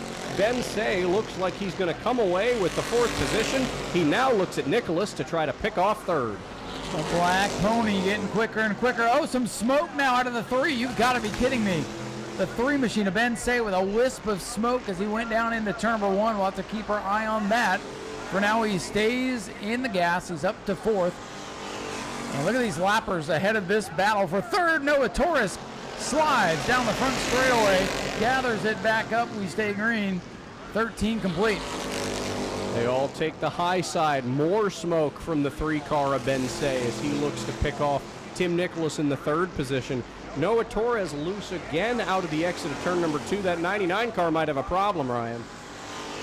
99 and 3 have got a problem with each other, that's for sure, as the 3 of Ben Say got a little bit of smoke. I don't know, Zach making it go a little bit faster as he wants third as they go into turn 1. He looks low on Tim Nicholas, who goes up to the high side. The 2 cars side by side, and here's a massive battle with the lapped cars in the position of Jason Scrover and Larry Masters, who are fighting for 6th. Masters to the inside on Scrover and Lindsey Samian now entering this conversation. As they battle Ben Say and the Black Pony, that smoke not slowing him down. He's up into the final spot on the podium. As Jason Scrover, Lindsey Samian, and Larry Masters all battle for position in turn 1. Up front, it's all Zach Curtis, followed by Dustin Higdon. No change there with 4 laps to go. Here comes Justin Phillips looking to pick off Tim Nicholas to get 4th position away. Phillips in that 12 car. He's been struggling with the handling we've seen in the turns. He's also been slower down the front straightaways, but the 23 car has been the loosest all day in the corners. I think he could get around him in a matter of time, but we'll see just how many laps Phillips waits to make the pass. Laps quickly winding down for your leader, Zachary Curtis. 3 to go. Curtis looking to go to victory lane with his 3rd different ride of the season. Ben Say trying to nurse car number 3 for 3 more laps to hang on for that 3rd spot. Let's see if he can do it. 3-car battle, though, is for the 6th position. And here comes Zachary Curtis around the corner. He will get the signal for 2 laps to go from the flag stand. And the 99 and 3, those lap cars, they are all over each other in turns 1 and 2. Zach, they can't get away from each other right now. Wild stuff out of the Bomber B division tonight. Big gaggle of cars off turn number 4. And Zach Curtis just does not want to see the caution flag. And they're trying to make one happen. They just haven't found a place to do it. This time by. White flag in the air for Zachary Curtis. He's got the 2 problem cars in front of him. He's got Torres in the 99, and he has Dean in the 3. The 99 slowing Curtis up just a little bit, maybe enough that Dustin Higdon is now closing in. The gap is closing, but I don't think there's enough time. Zachary Curtis throws it sideways. He'll come off turn number 4. The point leader's going back to victory lane in dominating fashion. Curtis gets it done from the back of the pack. Dustin Higdon is 2nd. And how about the Black Pony? Ben Say, smoke and all, going to bring it home with a great 3rd place run. And it's Justin Phillips, Tim Nicholas, your top 5. The rest of the field, Lindsey Samian's going to hold off Larry Masters and Jason Scrover in a photo finish for position back there. Ladies and gentlemen, your Bomber B feature event winner, Zachary Curtis.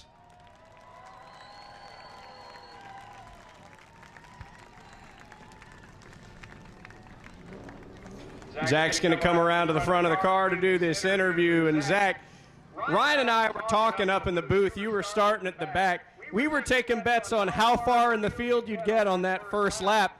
What goes through your mind when you come from the back to the front almost every week? How do you navigate through those cars with the speed and precision that you do?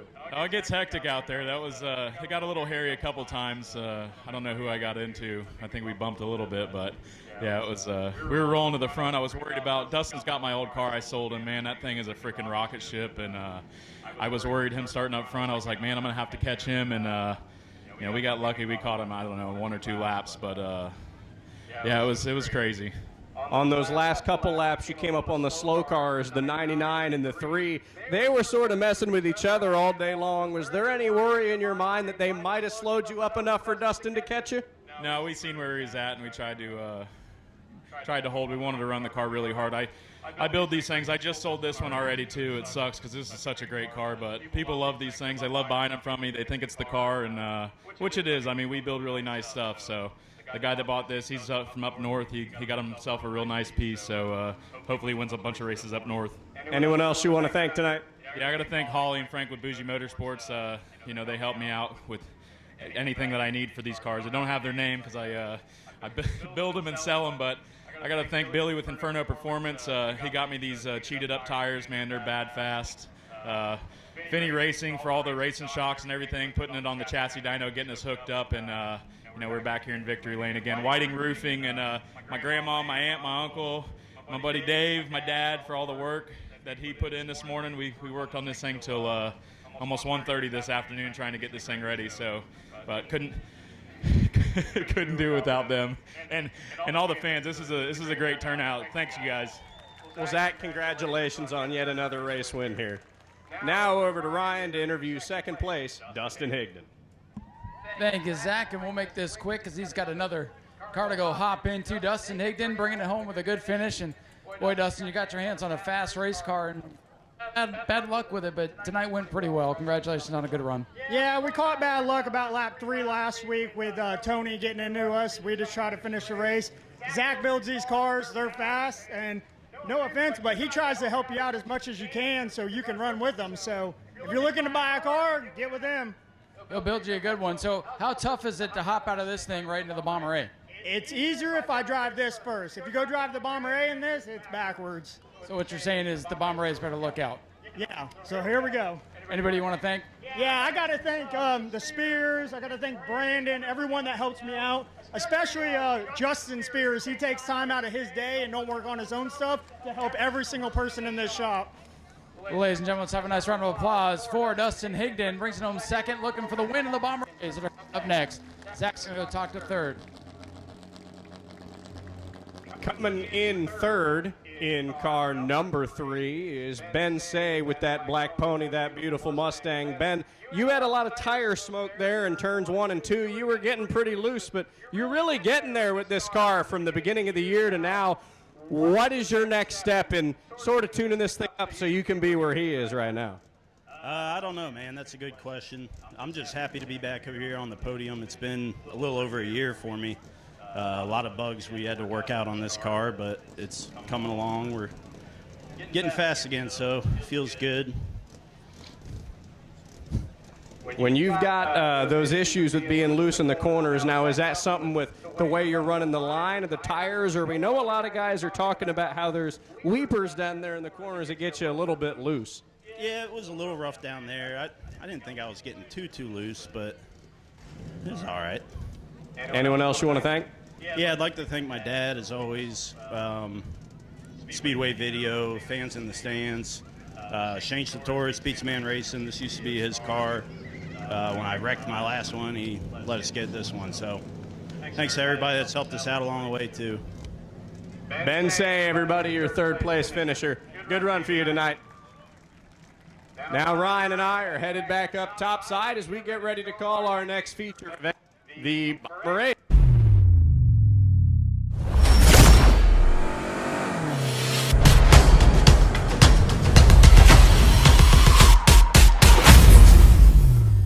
The Missing Man formation in honor of Tim Soares, who passed away earlier this week. And he's going to take the pole position for this Bomber A race. He is. Mike Austin on the outside and Tim Soares symbolically leading the field to green here. And the pole position. And fans, if you could offer a round of applause in support for Mike Austin and in memory of Tim Soares, who symbolically leads the field to green here tonight. And Timmy, this one's for you. And he's watching from up above, and he's going to try to guide car number 17 to victory lane tonight, but he's got some tough competition, good cars all the way through this field. The field will begin to form back into double file formation and get ready to go 20 laps here, the distance for the Bomber A's. And Timmy, this one's for you. They're going to roll through turns 1 and 2. Mike Austin's 17 car alone at the front.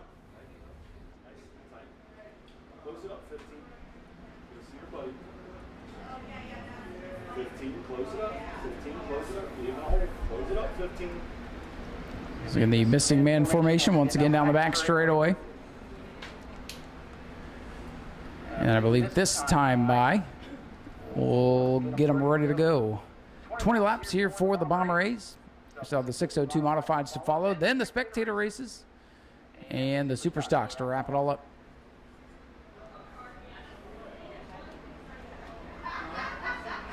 EJ rolling the field down the front straightaway. We got Tyler with the Glenched green flag. We'll see the 1 to go this time by. We'll be coming to green. So that inside line will roll back on up, and Timmy will take his place up in heaven and watch down on us for this one, and hopefully Mike can bring home a win for that 17. But as you said, Ryan, this is a very stacked field of talent, and we've got the chance to see some very, very exciting racing. So as the lights go down on the Daytona Dodge American Auto pace car, Mike Austin's got to quickly collect himself, get ready to get back in a race-ready condition. I want to remind you, race fans, 24-second breakout rule in effect for the top 3. So I'll be watching the timing and scoring. Zach will be watching the rest of the action. And if you hear the police sirens go off over the PA, that means somebody is broken out. They'll have to drop to the back of the competitive field, be cleared by race control, and continue on. So the top 3 subject to the 24-second breakout rule. Everybody else can go as fast as they think they can go. And it's going to get dicey. Ladies and gentlemen, Bomber A's slowly creeping into turn number 3, ready to turn them loose. EJ ducks down pit road as the field heads through turn number 3. At the entrance of turn number 4, they'll hit the restart line. Tyler's going to wave the green flag, and we are underway with our next feature of the night, the Bomber A's, and it's 3 wide. Back. Loose on the start. He went down through the grass, and he's up to 5th or 6th in turn 1. And look who's got the lead. It's Mike Austin at the head of the field. Mike Austin up front, Stephen Brown in second, Dustin Higdon in third. But look at the charge by the 00 car at Jimmy Biggs. He started all the way back in the 10th position. He's passed quite a couple cars. He's now making a charge for the top 5, but Mike Austin still in the lead after 1. Everybody good that time by, and Dustin Higdon, that 13 car, he's under attack as Mike Austin. It's a little bit high, and here comes Higdon, battle for the lead down the back straightaway. Dustin Higdon closing in on the 17 car. The gap was a car length a lap ago. Now they're bumper to bumper at the entrance of turn 3. Austin blocking down low. Higdon gets a look on the front straightaway, but Mike Austin will shut the door, lead yet another lap. Here comes Brandon Monroe again on the inside. Boy, it was close that time by a lap of 24.036 for Michael Austin, but he still has the lead. Anything above 24 is A-OK. And look at him, 3 wide back there for about the 4th spot is Brandon Monroe. Mr. Through the Grass himself trying to get up into the top 5. Here they come off turn 4. Monroe will side by side again with Stephen Brown, who tried to make the block, but he couldn't quite get it. They're going to try to knock on the door of Larry Masters now for the 3rd position. Here comes the 15 of Gage Spears all over Brandon Monroe for 5th. Yeah, everybody was good that time by 3 laps complete. A lot of dicey racing going on. As Mike Austin controls the field, he sets the pace at the front. Everybody else behind him scrambling. Another lap going to go in the scoreboard, and everybody's good that time by as well. The gap between Austin and Higdon about 3 to 4 car lengths, but here comes Larry Masters now, coming up slowly behind the 13. Brandon Monroe close up behind the 38 now, trying to take the 3rd position away. Here comes Monroe to the bottom. Monroe impressive out of the back of the field. Point leader Aaron Foy, that yellow 7. He's still mired deep in traffic. As this time by Dustin Higdon, the fastest car, 24.092. He's still good to go. He rides in second behind Mike Austin's number 17, giving Timmy's car a good run tonight. You know, if you'd have told me, Ryan, that Aaron Foy, one of our most recent winners, would still not even be in the top 5 by this point in the race, I wouldn't have believed you. But he's caught well far back in traffic, barely inside the top 10, and he's fighting for that 10th position with the one of Steven Davila. Well, how about our runner-up from a couple of weeks ago, Vince Cortez, the blue 23. He's stuck deep in the field. Not easy to get through traffic here tonight. This field is all clogged up down the back straightaway. Most of the 13 starters are all together right now. Here comes the battle for third again. Brandon Monroe looking inside of Larry Masters. It's going to be side by side at the line, but Monroe is going to get the position. Here comes Brown to take it 3 wide into turn number 1. And they get it sorted out in turn 1. No breakout that time. I don't know if the track is slowed down or what, but Mike Austin able to control the field, and nobody out back really able to make big moves right now.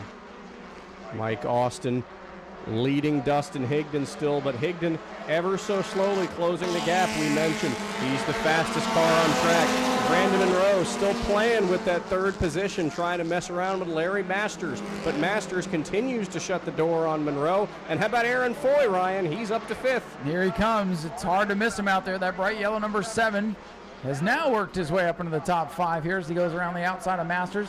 Brandon Monroe making his move down to the inside as the field gets kind of log-jammed here at the start-finish line. Brandon Monroe, the fastest car that time with a 24.082, so they're flirting with the breakout. Monroe was very, very loose coming out of turn number 4. He's again going to go up to Masters. They're now side by side as they go into turn number 3. Aaron Foy gave a push to the 38, got him ahead, and whoa, Brandon, very, very loose on the inside for Brandon Monroe, but at the stripe, he'll get the third position away from Larry Masters. Now these guys trying to reel in that 17. Mike Austin having the ride of his life right now. It's got Dustin Higdon and Brandon Monroe, 2 champions of the division in his mirror. We got one slow off turn 2. It's the 00 car.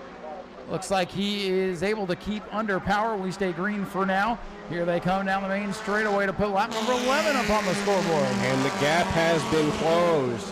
Dustin Higdon caught up to the back of Mike Austin there on the front straightaway, but Austin was a little bit faster in the corners. He's now going to try to close the gap again on the back straightaway. Mike Austin controlling this field right now, running 24.2s, 22.3s, but everybody behind him not really able to close in the ground, and those guys from third on back can go as fast as they want, so there's just not speed in the racetrack right now.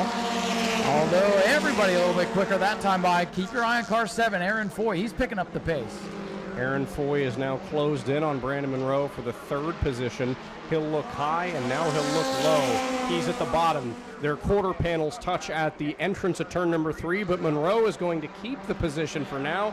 They head out of 4 and contact a little bit there. Foy gets into the back of the 14.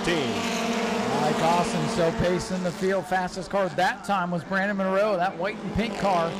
And he's drawing a bead now on the 13 of Dustin Higdon. As that 17 machine still in that clean air, looking good out front. Going to be the longest 6.5 laps of his life. Steven Davila in the 1 car has now made the pass. He's entered the top 5, but how about Brandon Monroe? Almost got to the rear quarter panel at Dustin Higdon. Aaron Foy has joined that conversation. It's a 3-man race for second. Steven Davila, the fastest car that time. The 1 machine now in the picture. He went 23.5 that time by, so these guys starting to dig deep and look at the top 5. They're starting to come together as the 17 running a little bit too hard out in front of the field. It's 5 laps to go for Mike Austin as he hits the stripe. Here comes the 13 of Higdon. Top 5 cars getting closer and closer. Aaron Foy is going to take the 3rd spot from Brandon Monroe. He's flying. He's set his sights on Higdon now down the backstretch. Aaron Foy up into the top 3 now. He's got to watch the breakout. He cannot go under 24 seconds. He was the fastest car around last time. Here they come again. Mike Austin continues to lead. A little burp of the throttle. Controlling the pace at 24.2. Mike Austin, he's starting to pick up the pace. He's got 2 car lengths, 3 car lengths now on Dustin Higdon with 4 to go. Here comes Aaron Foy. Dustin Higdon blocked the run there on the backstretch a little bit, but he's been one of the faster guys all day long. Came from the back. Higdon looks to the bottom of Austin, but he couldn't make a move. 3 laps to go at the stripe. Laps winding down. Field getting a little bit rowdy at the front. Speeds picking up. Everybody in the 24.1 second bracket throughout the top 5. So the top 5, they're on top of one another. That pay window is starting to slide open. Little bump into turn number 3. It's Austin, Higdon, and Foy. Austin a little bit high off turn 4. Here we go. Battle for the lead. New leader this time. It's the 13 of Dustin Higdon. Right as they hit the stripe for 2 laps to go, Mike Austin's got a problem. He's got a problem. He's up high. He's very up high in the turn, loses 4 to 5 spots. But now the battle is for the lead. Here comes Aaron Foy to the back bumper of the 13. Look at Steven Davila in the 1. He's entered the conversation. Absolute heartbreaker for Mike Austin.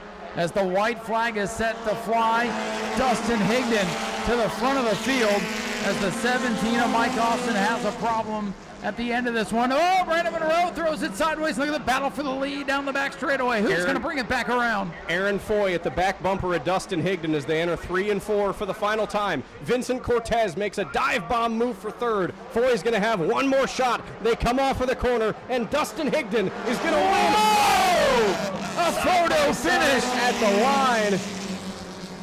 Timing and scoring. I believe it's the 13 of Dustin Higdon. Timing and scoring shows Dustin Higdon your winner by 0.3 of a second. Ladies and gentlemen, what do you think of that finish? And ladies and gentlemen, let them hear it. Dustin Higdon, your winner. See the 602s getting ready to rumble next. We'll get Dustin over here to the front of the race car. Get his take of that thrilling final lap. Well, Dustin, it took you 18 laps or so to get up to the front, and boy, you just held on there. What are you thinking crossing the line? Oh, I thought Aaron had me. I'm sitting there and I'm like, he had to be that close, and he knows if I go high, I'm going to let go. So I was trying to stay down a little bit, but the finish had to be super close. Oh, it was incredibly close, and it came out of the door. It looked like a Daytona Talladega slingshot move there. Were you expecting that at all? No, I was just being patient, and I was just trying to get to the 17, and when we got down there, he slipped up, and it was my opportunity. And Aaron, he could have took me out, but he pushed me the rest of the way, so I appreciate all them running me clean. Oh, with all the 24-second rules and the changes, well, this division has become even more competitive, and what a field of cars you held off. Congratulations on an excellent run tonight. Yeah, it was a blast. I forgot in my last interview, I want to thank Holly and Frank with Bougie Motorsports. Once again, Justin Spears, he takes his time to work on all these cars. Gaither, Brandon, Joe for letting me wheel his car, everyone that helps out. Boy, what a good day for you. Second and first. Go celebrate. Thank you, I appreciate it. Ladies and gentlemen, Dustin Higdon, your race winner for the Bomber A's. Hey, nice pass in the grass down there, Brandon. Well, every week he says, all right, we'll turn it over to Zach, who's going to catch up with second place, Aaron Foy. And Aaron Foy, 0.3 of a second, just a couple feet away from a win here. Boy, you were deep in the field for most of that one, and it seemed like you came out of nowhere. If that track was maybe 30 feet longer, it'd be you we're talking to. What were those last couple laps like, and how about that bonsai move on Higdon to try to get the win? Yeah, that was fun. You know, start in the back, you win the last race. You got to start in the back. I figured I'd take it easy for the first couple laps, see if any melee happened, and it didn't happen. I thought Brandon was going to throw it away, passing the grass, but I just picked them off one by one, took my time, and I don't even looking at the flagman until one to go, and I'm like, oh crap, I gotta go. And luckily I was right there on Dustin. I thought maybe I had him at the line, and I come off of 2 and looked at the board, and he was still 1, but I'll take that second place any day. A fantastic finish for you. Fantastic way to keep your championship hopes alive as well. Anyone else you want to thank here tonight for getting you out here? Always my wife, my kids, my buddy Zach brought the kids out again. His wife's here. But tonight it's all about Tim, so we'll give hats off to Tim. The Racing with Ryan podcast, Speedway video, yourself, Ryan. Can't thank you guys enough, the staff. It's just, we'll keep doing it. Congratulations on a great finish, Aaron. We'll throw it back over to Ryan to interview Steven Davila, our third place finisher. Thank you, Zach. And boy, Steven, we were just kind of talking over here. Where did you come from those last couple of laps? Congratulations on a career best run. Thank you very much. I'm just happy I made it here finally. Got the car in one piece. I just kind of fighting my way up to the front, one spot at a time, took my time, and we got it, baby. I'm super excited. This is a lot better than what happened a couple of weeks ago, huh? A lot better to be up here on the front stretch than turn around in the wall in the back. Yes, of course. Still a little sore from that week, but we're out here having fun. Well, it definitely didn't scare you off. I think it might have made you a little bit better tonight. Oh, yes. Do you have anybody you want to thank for such a great run tonight? I want to thank my friends Alex, Mike, my friend Jared, and then the mechanic shop, The Right Choice in Daytona Beach. They helped me out with the car. Did a great job. And how about Mom down here watching you too? Yes, I couldn't have done it without my mom right here. Everyone, thank you very much for showing up, having a great night.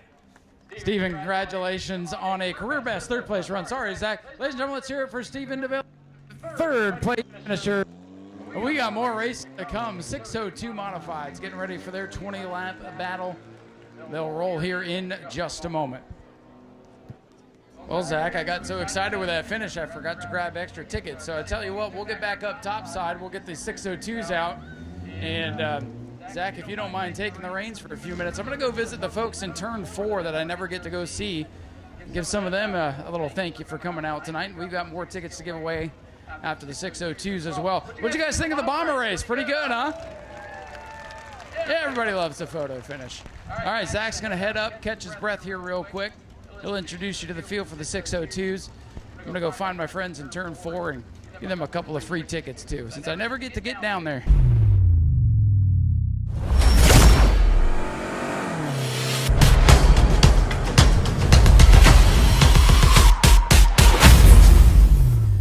Hey, it was good to see the folks down in turn number 4. I don't hardly ever get a chance to get down there, and sorry I didn't have more tickets.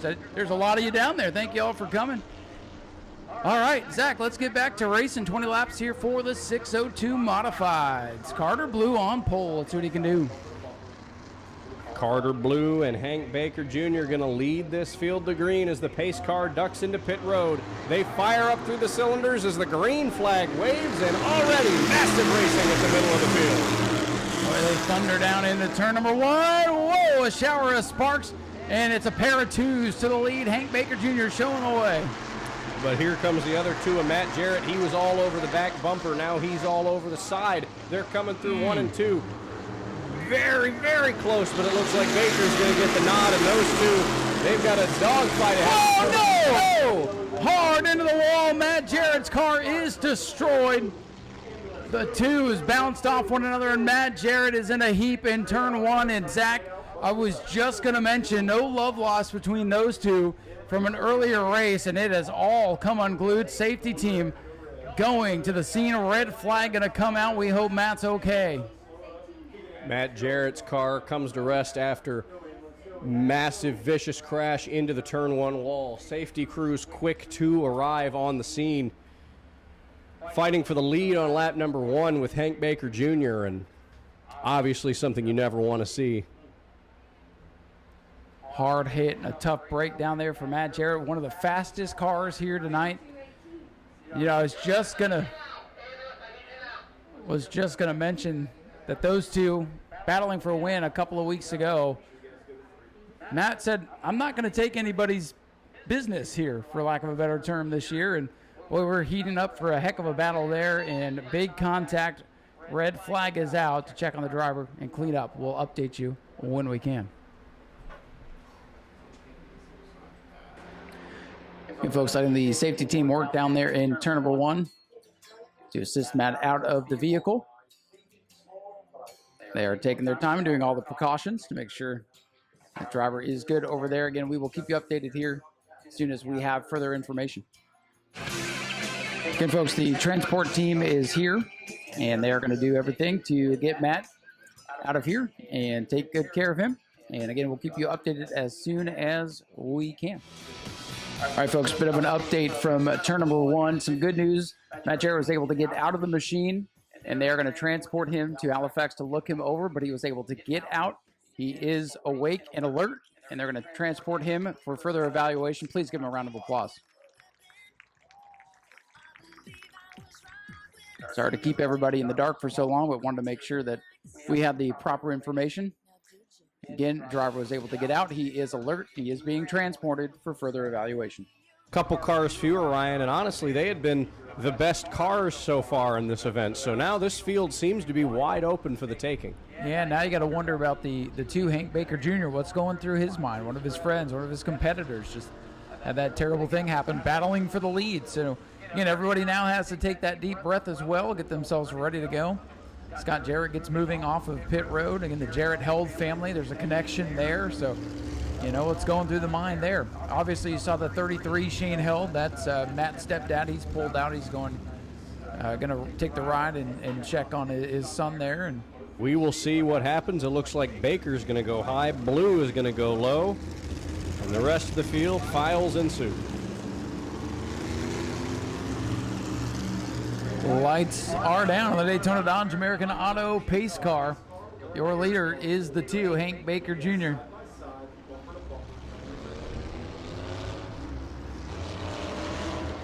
All right, Zach, you ready to rock and roll once again? Let's do it. We've got 19 more. We've got 8 cars, and it's going to be a great show. American Auto pace car headed down to pit road, and they're going to come back up through the gears to take the green flag. We are back underway. The 602 Tour Modifieds back to the green. Thunder down into turn number 1. Who's going to get the jump? Hank Baker Jr. Whoa, around the outside. That 2 machine is hooked up. Hank Baker Jr. back out in front. Baker Jr. has about a 2-car length lead over the 18 of Carter Blue, but here comes the 06 car. Chris Hatton Sr., he's going to try to overtake Blue for the 2nd position.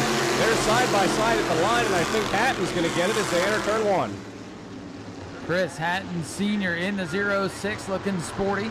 Carter Blue doing a great job today, hanging on to the 3rd spot. Here comes John Hatton from the back of the field up to 4th. This time that'll be just 3 laps complete. John Hatton looked low, and Carter Blue shut the door. The battle for 3rd continuing to rage on. Some sparks from the 18 car that time entering turn number 1. That allows Hatton to close back up.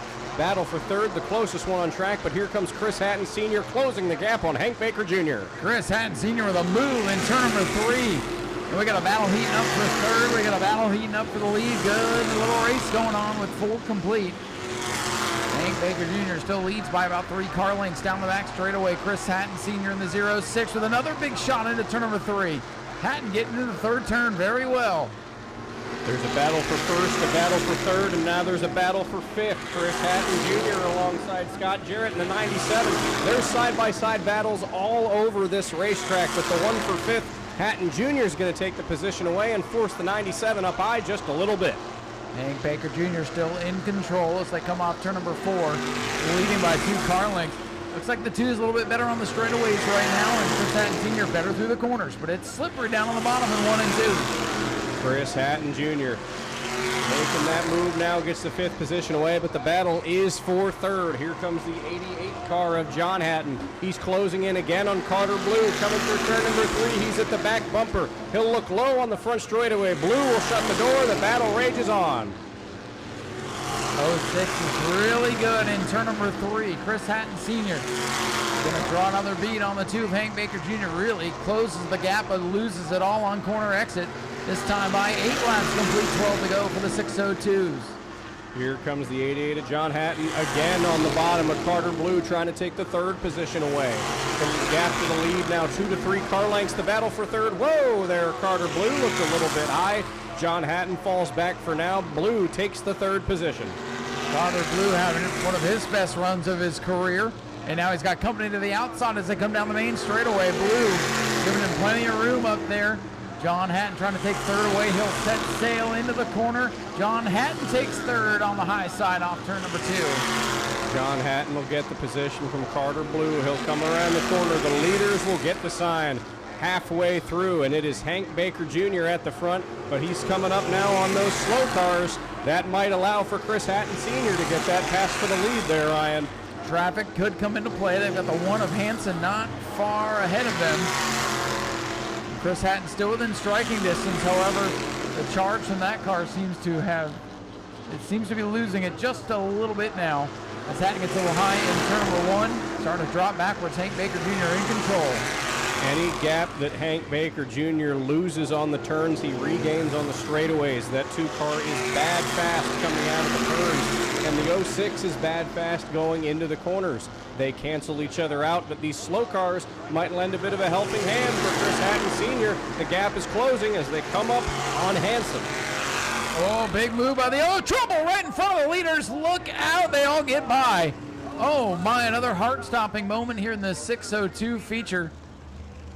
Wow, Chris Hatton with a big move into 3 again, and then the 1 spun around, and a whale of a job by both drivers to get around and not pile in. Boy, oh boy, this one is all kinds of crazy tonight. This time, Hank Baker, the leader, going to go to the outside. The rest of the field pretty much going to file in. No, a couple takers here to the outside of the back of the field to mix it up just a little bit. The rest of the field files in. We'll be ready to go back racing with 8 laps to go. 4 miles left for the 602s. It's going to be the 2 and the 06 side by side again, but the 88 and the 18 have also been relatively fast. Carter Blue running probably the most well put together race we've seen him have in his young career, and a podium finish would certainly be the icing on the cake for him tonight. Oh, he's doing an excellent job, and he could very well steal this one. Field starting to bunch together. Here they come. Green is in the air, and it's the 06 Chris Hatton Sr. with the jump. Chris Hatton Sr. got the advantage on the restart. He's side by side with Baker as they enter turn number 1. And boy. hang on to it there, Chris. He's down on the apron. He rejoins the field. Baker gets the lead. Hatton up to second. And now here comes the 09 car of Chris Hatton Jr. challenging for third. Junior trying to get in the mix as Chris Hatton Sr. gets shuffled back to third. Oh, look now, here comes the 88. John Hatton up into second, looking for his second win in a row. Still plenty of racing to be had as they streak down the back straightaway.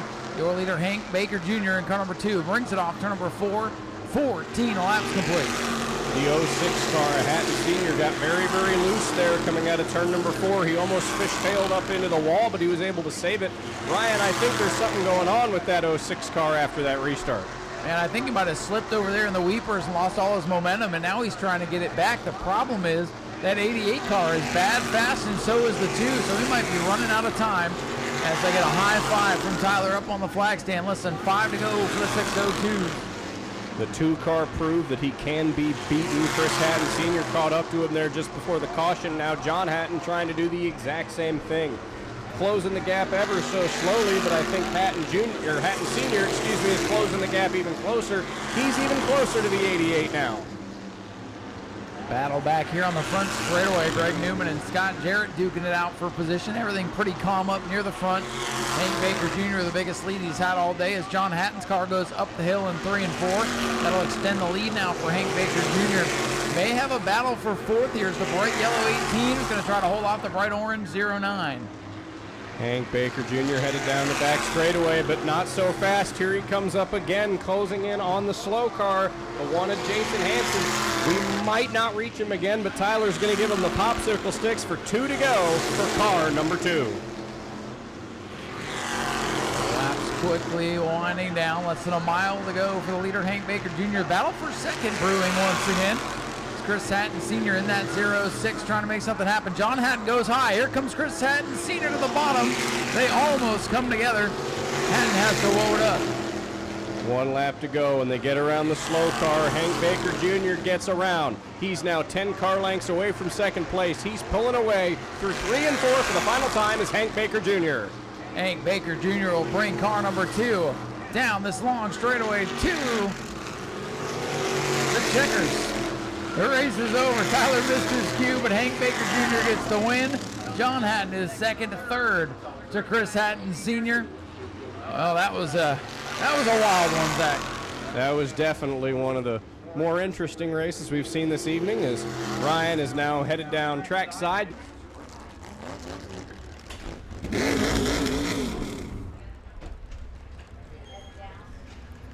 Zach is going to make his way down to victory lane. Important the 97 to get back to the pits. Getting unstrapped from the car, climbing out, your race winner and leader of almost every single lap, Hank Baker Jr.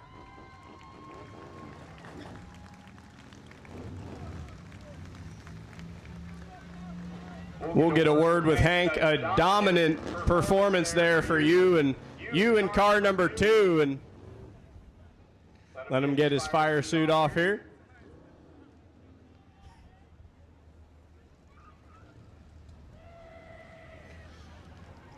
A winner at New Smyrna.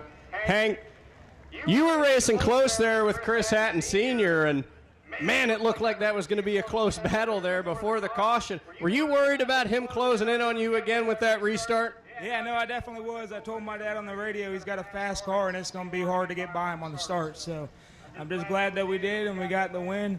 I hope that Matt's all right. I hate to see something like that happen, but you can't race like that sometimes.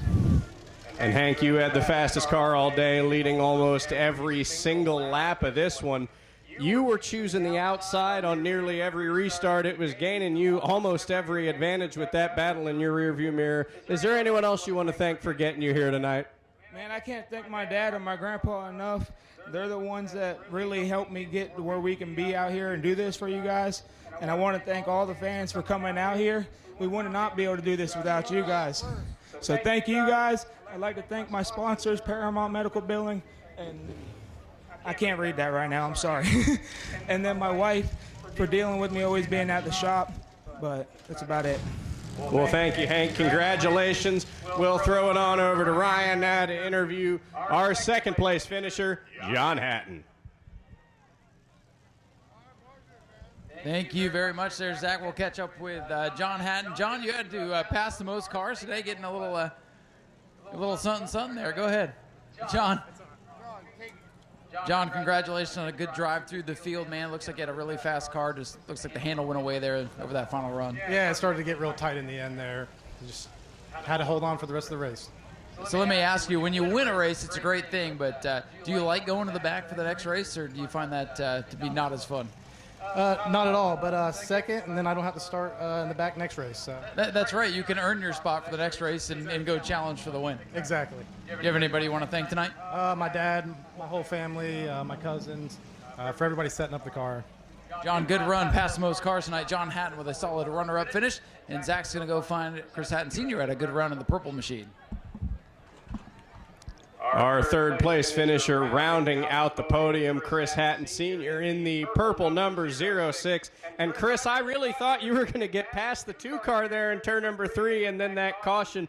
Did you have the run to catch up to him on that restart, or what happened? Because you got a little loose there and won. It gives us something to look forward to for the next race. That's always what it's about. Is there anyone else that you want to thank for getting you out here tonight? Yeah, my daughter Emily, she runs Dahlia Surfing, and she's been a big help to our racing team. Well, congratulations to you. A great run for you and a fantastic-looking car. Chris, congratulations. And Ryan, I think coming up next, we've got some Spectator racing. We do.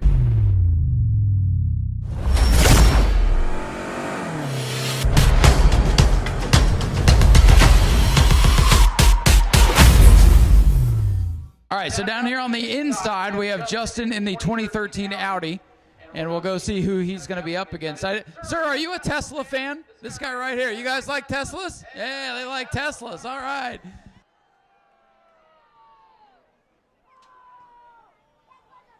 We have Art here on the outside in the Tesla. This guy right here, he's rooting for the Tesla. All right, who's rooting for the Audi? Who wants the Tesla? It's a split decision. All right, we'll get the heck out of the way, and they will take off on Tyler's green flag. And, folks, get real loud if something happens back there because it's kind of hard to see. All right, they'll wait for Tyler. Field is at the ready. Green is out. Go! Oh, an electrifying start for the Tesla. Oh, it's pretty close there in turn 1. They both used the brakes. Bunch of chickens. Both of them used the brakes. Boo! Justin Otterholt's got the lead here down the back straightaway. We'll see if that Tesla's got anything left. Here they come into turn 3. Art in the Tesla. Justin in the Audi. And the Audi is sideways. He hangs on to it, but he's out of here. He's going to win it. Justin Otterholt will move on. Hey, that Tesla didn't do too bad, but it lost, so you're happy now, right? All right, let's hear it for Justin. He wins round 1. We've got Brandon out here in a 2021 Subaru WRX. He'll be on the inside lane, and on the outside we've got Matthew in the Mitsubishi Evolution on the outside. So they will wait for Tyler's signal, and I will get out of the way. They'll rev up their engines, and there's the green from Tyler, and they're off. Subaru is up front as they head into turn number 1. He'll take the low side, but it's side by side as they head out through turn number 1 and into turn number 2. Here's the Mitsubishi up high. They'll come out of turn number 2 down the back straightaway. The Mitsubishi is ahead. They're going to head through 3 and 4. He's going to have one more chance to make the pass, and I just don't think he's going to get there. And it's going to be a win for Mitsubishi. Second place there to our Subaru. He'll be back in the pits. And that was an exciting one, Ryan. That was side by side. All right, folks, we got Russell in the Russell's machine in the Chevy here on the inside. And let's see who we have in this beautiful machine.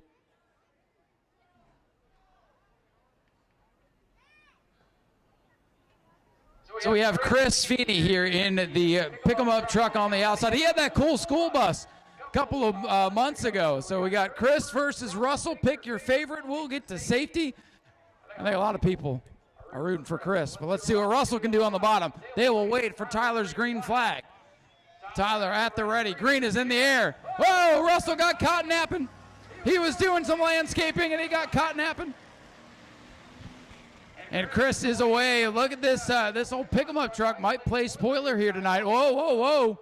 Whoa. Hey, don't go to Subway. You're racing. Went a little high, but he's got it all figured out here. Chris in the pick-em-up truck. Ready to pick up himself a victory if he can make it through 3 and 4. Boy, she don't handle very well, but it might not matter. He's going to come off turn number 4. He's going to see the checkered flag as he storms and honks down the front straightaway.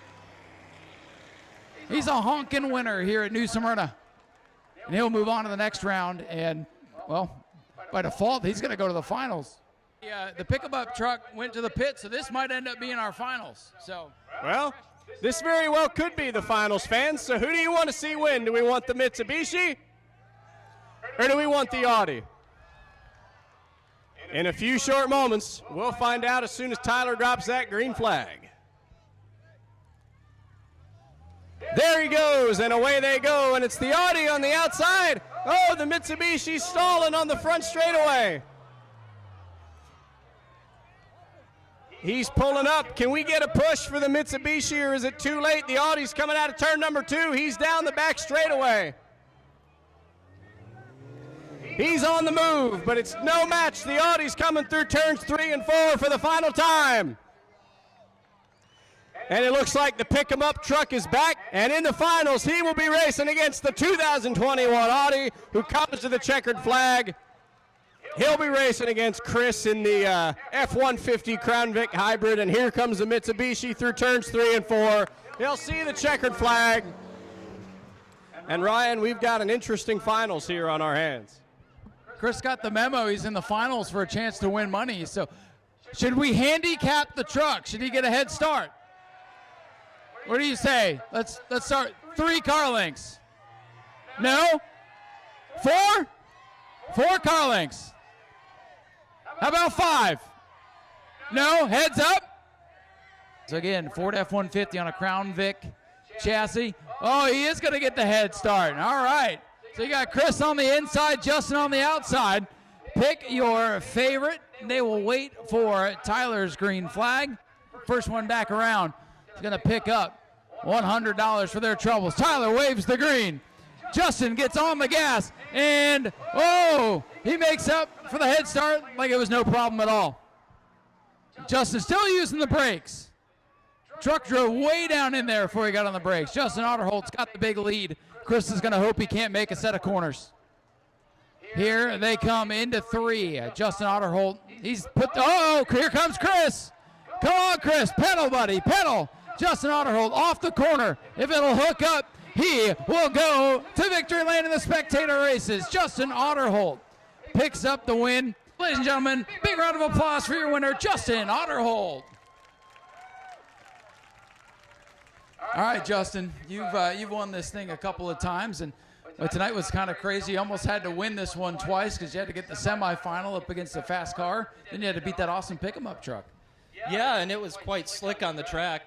Pretty much every run, every lap that I did, I was sliding at both ends of the track. So it's a miracle that I didn't spin out. The car is all-wheel drive, but I was still sliding all over the place. Those weepers are a little slick out there, huh? Oh yeah, and I've raced out here with the Weepers before, but it was not this slick the last time. And yeah, but I held on to it.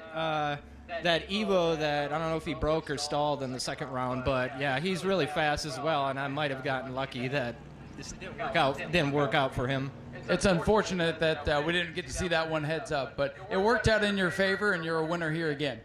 Absolutely. It's win or lose. It's always great fun to come out here and drive your car on a racetrack. It's awesome fun. And I always encourage everybody to do it. The more the merrier. You know, a long time ago, I actually won a Spectator event with a minivan once, so anything is possible. There you go. Anything is possible. Justin, congratulations. Thank you very much. I look forward to the next one.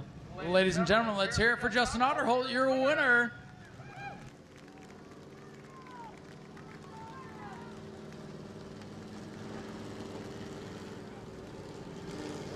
All right, so Justin's going to get his picture from Jim Jones, and we're going to head back up top side. You guys got one more race in you?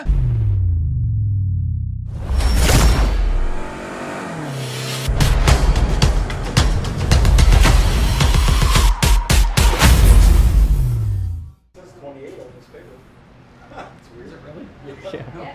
I was like, what? All right, guys. All right, 25 laps here for the Super Stocks. Again, Zach, we just read the teleprompter, man. We did, and actually our paper that we have printed says 28 laps, so a little bit of confusion there, but it is a 25-lap race, and these guys are about to take the green flag. Pace car dives down on a pit road, and for the final time, the field thunders to the green, and George Spears will get the lead. Chase Simons up on the outside as they head through turn number 1. Contact for the lead.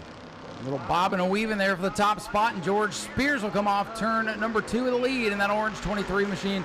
Here comes Wrinkles, the light blue car, working the bottom of the racetrack. Brandon Gaither getting around Chase Simons for the second position. They're side by side, and whoa, Wrinkles got a little bit loose there. Side by side at the line, Simons is going to keep the second position for now, but that battle's not over, but it thins out for now. A lot of bumper tag, and Max Wheeler was liking what he saw there. He's trying to get a run there on the 18/48. Wheeler slides into 4th. Here comes Max Wheeler. He's at the back of Brandon Gaither's car. Maybe a battle now for the 3rd position. Here comes Bobby Holly. He's trying to dive to the inside of Max Wheeler to take 4th away, but he doesn't have the line. And now a battle for the lead. Here comes the mallet. Chase Simons on the inside of the racetrack, looking for his 2nd career win. Simons 66 works the low side. George Spears runs the middle groove. And they're going to be side by side here off turn number 4. Spears out in front by a nose. Spears will keep the lead for now, but Simons isn't going to let him go. He's still door-to-door with the 23 car, but he got a little bit loose there on the exit of turn number 2, but he's side-by-side on the back straightaway. Spears still with the advantage. Still, gridlock side-by-side at the front. Can Brandon Gaither get up in the mix now in that light blue car? This time by, it's the dark blue car. Chase Simons, your leader. They sail into turn 1. Simons slips. They make contact, but keep it pointed in the right direction. Simons and Spears has been the battle for the lead, but I think Simons might have pulled away, but here comes Spears now, tire to tire with the 66. They're moving up the track. George Spears wants the lead back, and Chase Simons isn't going to hand it to him easy. Simons able to slip up in front of the 23. He's trying to set sail now in that clean air. Spears is going to put the pressure on the youngster, though, as they come off turn number 2. Simons pulling away by a car length. Make it 2 now as they go into the scoreboard. Chase Simons is in the lead. They're going to move through turn number 3. George Spears closing the gap, but here comes Brandon Gaither in the 1848. He's closed the gap on George Spears for 2nd, and Bobby Holly still fighting with Max Wheeler for 4th. Bobby Holly, most recent winner, struggling right now as he's out back, but all top 5 cars, all 5, still on the same straightaway. Only 6 laps complete. A lot of things can happen. It's been one of those nights here. So Simons with the lead for now, trying to hang on. Simons is running away with it about 2 to 3 car lengths now back to George Spears, who is the 2nd place car in that battle for 4th.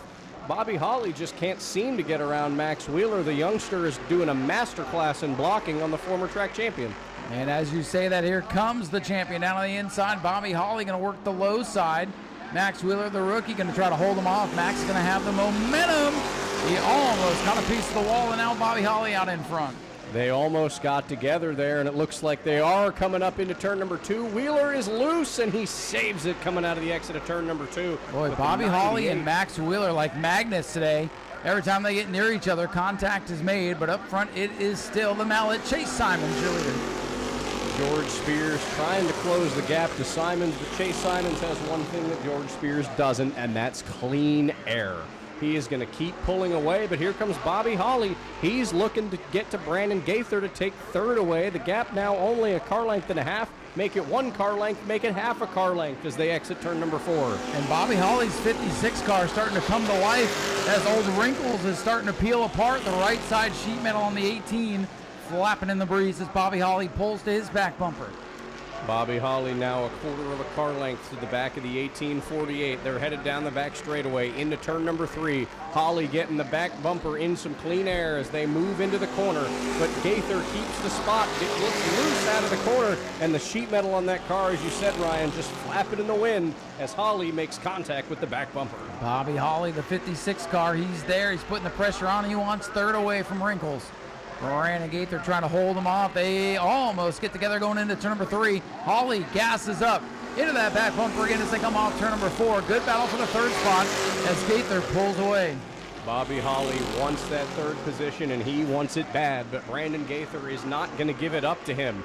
He's making him race him hard for it like it's the last lap of the Daytona 500, but they're coming to halfway now.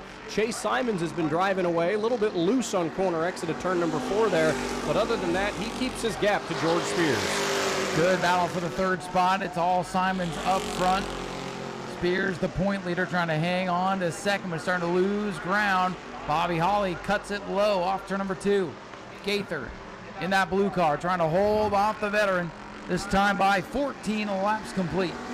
Bobby Holly has been all over the back bumper of Brandon Gaither for the last couple laps, making contact every time they're in between turns 1 and 2. This time he's going to get the line down on the bottom, but he can't hold it as Gaither shuts the door.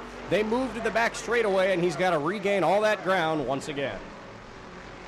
Mano a mano up front. Simons doing everything he can right now to hang on to the lead. George Spears in that 23 sees the team car getting sideways in his mirror as Bobby Holly continues to put the pressure on. He's going to go to the high side here in turn 1. And look at that move. Bobby Holly's going to get the third position away as he made the pass on the outside, and there's Brandon Gaither. Tried to take out the 56, came across the back bumper, but wasn't able to make enough contact. He's coming now to the inside, but Wrinkles is getting loose as that damage keeps getting worse and worse. The handling starting to go away on car number 48. Gaither, it's a miracle that car's even here after the grinding crash he had a few weeks ago. But you can see over this long green run, the handle not quite there. Up front, though, it's handling well for Chase Simons. He'll come by to put lap 17 up on the scoreboard. Chase Simons moves through 1 and 2, keeping about the same gap back to George Spears. It's still about 4 to 5 car lengths. Spears had the faster car at the beginning, but Chase Simons on the long runs just proving that he cannot be beat as Spears continues to hit his marks, making it through the corners, but it's all Chase Simons looking for his second career win. Oh, trouble around is Brandon Gaither in turn 4. Look how Max Wheeler gets by. Boy, we could see it there, Zach. The handle was all gone on that 18/48 machine, and it all came loose. But Gaither did a great job to get it woed up, get on the binders, keep it out of the wall, and he'll drive it down to the apron of the racetrack, try to keep it going. Chase Simons leads with 18 complete. It'll be less than 10 to go when they get to the green flag, but good on Brandon Gaither. He kept it off the wall. Looks like he is going to have his crew look at the damage on the right side of that car. And away he goes. Chase Simons going to go upstairs. We've seen the outside group be the place to be all night long. You know, Zach, I like it because there's less weepers up there. There are less weepers up there. But that inside car, if it hits those weepers and goes high, Max Wheeler is going to try to hit the hole and go to the lead. He is, and this is almost exactly a replica of the front row at the race, at the starting of the race, and George Spears, he drove away with it initially, so we could see a repeat of that. We could see George Spears wrestle this win back from Chase Simons, or Bobby Holly or Max Wheeler could take advantage of the front two battling away, and we'll find out as the pace car ducks into pit road, and we are back to the restart line. Here they come. Pace car to safety. Green flag is out, and look at old Wrinkles down on the bottom of the racetrack. Wrinkles wants to see the leaders get into it. Here they go into one. Spears on the bottom, Simons on the high side. Good restart for Chase Simons, and here comes Bobby Holly in the 56. Bobby Holly looking high on George Spears to take the second position away. Spears falling back a little bit, but now he gets back up to the back bumper of the 66. They'll come to the strike the clock off lap 19, and Bobby Holly almost cut across the front of George Spears. Whoa! Around goes George Spears, and around goes Bobby Holly. Holly saves it, but George Spears around in turn number 2, and that will bring out yet another caution. Well, that's going to be a very angry George Spears. Bobby Holly bounced off the wall coming off turn number 4, came down into the lap of George, and George just had a really bad entry going into turn number 1, and around she came. And now we've got Bobby Holly, who will be on the front row with Chase Simons this restart. So everybody getting shuffled up to the front row here a little bit. 6 laps to go, and I think we're entering just the beginning of what this race might become. Yeah, and there's more than a love tap on that right front of the 23. Spears is going to rejoin at the tail end of the field, and oh, look at this. Looks like he's coming up to the 56. He wants his spot back. Showing his displeasure to Bobby Holly in the 56 machine. Nah, they're just trying to figure out where they're going to go to lunch tomorrow. They could be doing that too.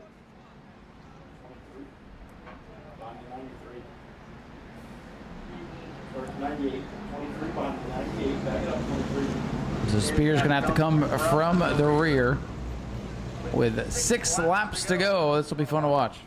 It will be, especially knowing that Bobby Holly's not afraid to get physical with that car. Trying to fake him out, perhaps. Let's see. Yep, there he goes. Cuts it to the outside. Holly goes to the inside. Max Wheeler's going to take the inside again. Gaither on the outside. Spears going to ride up on the outside. So Max Wheeler once again in that catbird seat we talk about, that he's just hoping these front 2 race each other hard and he can cruise on to victory. And we'll find out in 6 short laps. 66 and 56, the top 2 cars. Quick update. Tech has been clear all night. No issues down there. And Justin Otterholt telling me he got his 50th Spectator racing win. So congratulations on that milestone for Justin. And let's see who's going to get the Super Stock win here tonight. Coming off the corner, your leader, Chase Simons on the high side. Bobby Holly in that black car, going to make him earn it. And here's Wrinkles with a push down the main straightaway, bump drafting into turn 1. Huge push there from Brandon Gaither, but Bobby Holly, he was all over the back bumper of the 66. Oh, no! There goes the 48, and there goes the hood of the 56 car of Bobby Holly. Another incident there on the back straightaway. The caution is back out. And Chase Simons has got to be saying, come on, guys. I had the restart of my life right there. The 56, Bobby Holly. I saw the hood of that Monte Carlo fly almost flew right off. Completely right off. So exciting, it sheared the hood pins off. Good save, though, for both those guys. Very, very My good goodness. save. Great to see the 48-18 keep it off the wall. That car, despite the damage on the rear, has dodged any and all contact with the wall today, it seems like. He's been right in the middle of all of it. You know, it's funny, Zach. We saw, a lot of people look down on the pits. There's only 5 of these things. I'm going to go home. Boy, are they missing a race. They are. It's very much bringing me back flashbacks to that E-Mod race from a couple weeks ago. Oh, don't talk about that. We don't talk about that one. that was chaos in racing form. My goodness. Great to see him add the next chapter to that story. Yeah, it's been fun to watch Dalton Simons this year behind the wheel of an E-Mod. Got a win during the Red Eye exhibition event, and then nothing but bad luck after that. The Simons family racing in their blood, and Chase Simons really taking to the super stock thing pretty well. Some drivers contending for their position here. Scoring works it out.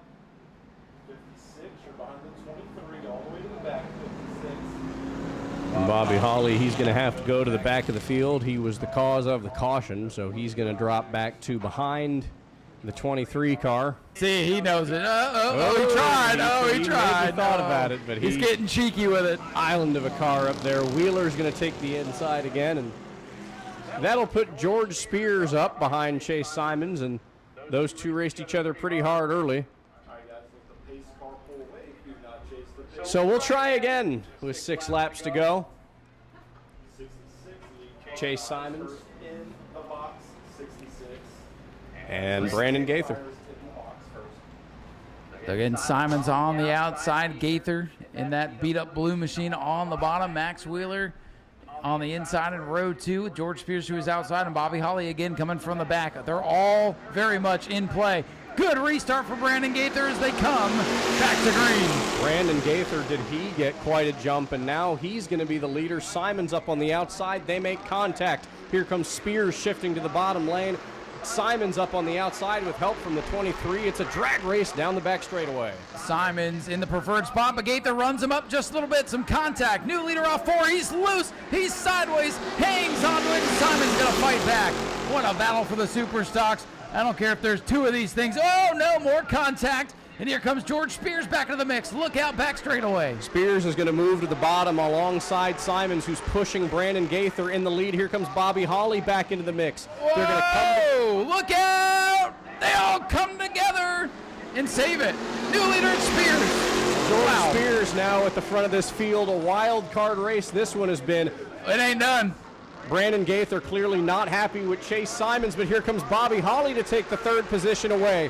George Spears driving away with the lead. Holly all over the back bumper of Gaither. Holly trying to get the 1848 out of here. That car is loose, like something in the rear end is not hooked up properly. And out front, it's George Spears with 3 to go. And I don't know if we've seen anything yet.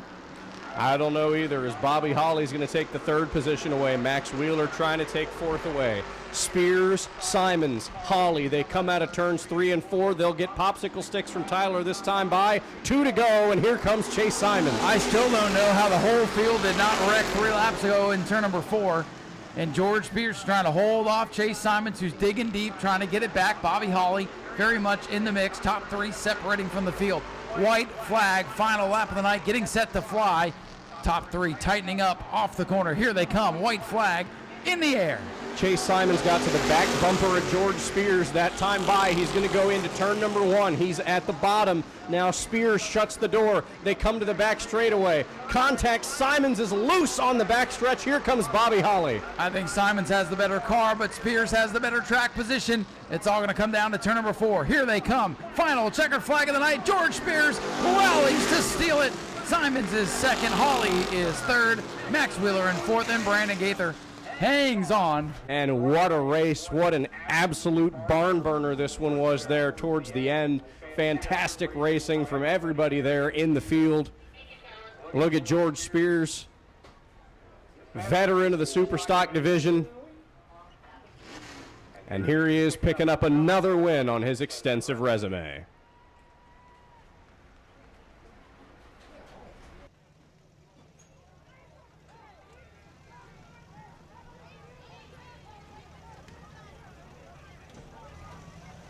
All right, well, things getting shaky down here.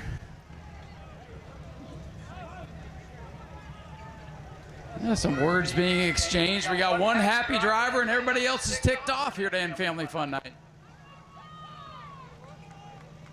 All right, ladies and gentlemen, here is your winner, George Spears, climbing out of car 23. A spin-in win for George. And the point leader will continue to lead in the points. Well, George, hang on. He's got to get all the, he's got to get a drink. He worked hard. That tastes good right about now. Well, George, that was an adventure to say the least. Yeah, you know, it's typical is all I can say. It's going to be that way all year, guarantee you. So, but on a good note, we came out on top. Thanks to B, I think that was mostly him getting all crossed up and they all checked up and I was able to just drive off the bottom. Well, for some of this race, it looked like it wasn't going to be your night. And then, like I said, off turn 4, I still don't know how we're not cleaning up cars over there right now, but the C's opened up for you, and I guess you'll take them any way you can get them. Yeah, we definitely didn't have the best car tonight, that's for sure. Got to thank all my people, Eddie Petrocelli, my wife at home, my kids, my brother especially, everything he does. B, Rick, EJ, American Auto. Can't do what we do without him. He's great. Thank all you fans for being here. Thanks for hanging out. I know it's kind of late, but we can't do what we do without you guys. Well, George, like I was saying, it's getting chippy down there. You're the only one that gets to be happy tonight. Yeah, you know, it was a rough race, and like I say, I got a feeling that's what it's going to be the rest of the season. So it doesn't matter if there's 5 cars here, 2 of these things, it's going to be a war. That's what this division has all come down to. It's great racing, and then everybody starts getting together, and Chase comes over to show sportsmanship, which is good to see.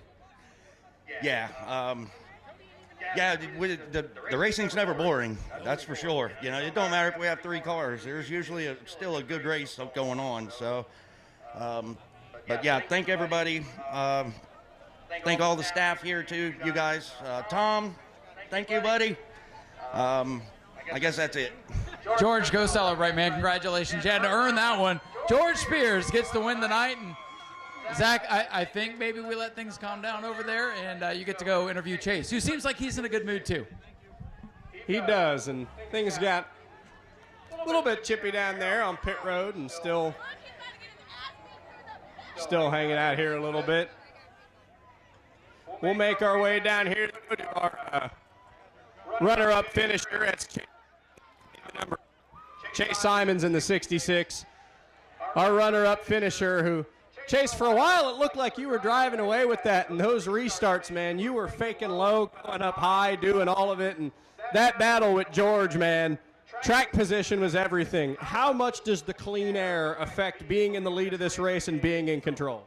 I don't feel none of that, honestly. It's just on the restarts, I hit the gas, and my motor is a little less than everyone else's, but it's all good. I had the race won, and you know, cautions, they happen. So I'm all good with second place. You know, we don't have to start in the back next week. We'll do good. But, you know, I'd like to thank all my sponsors. The Very Pain Body, they let me drive this car.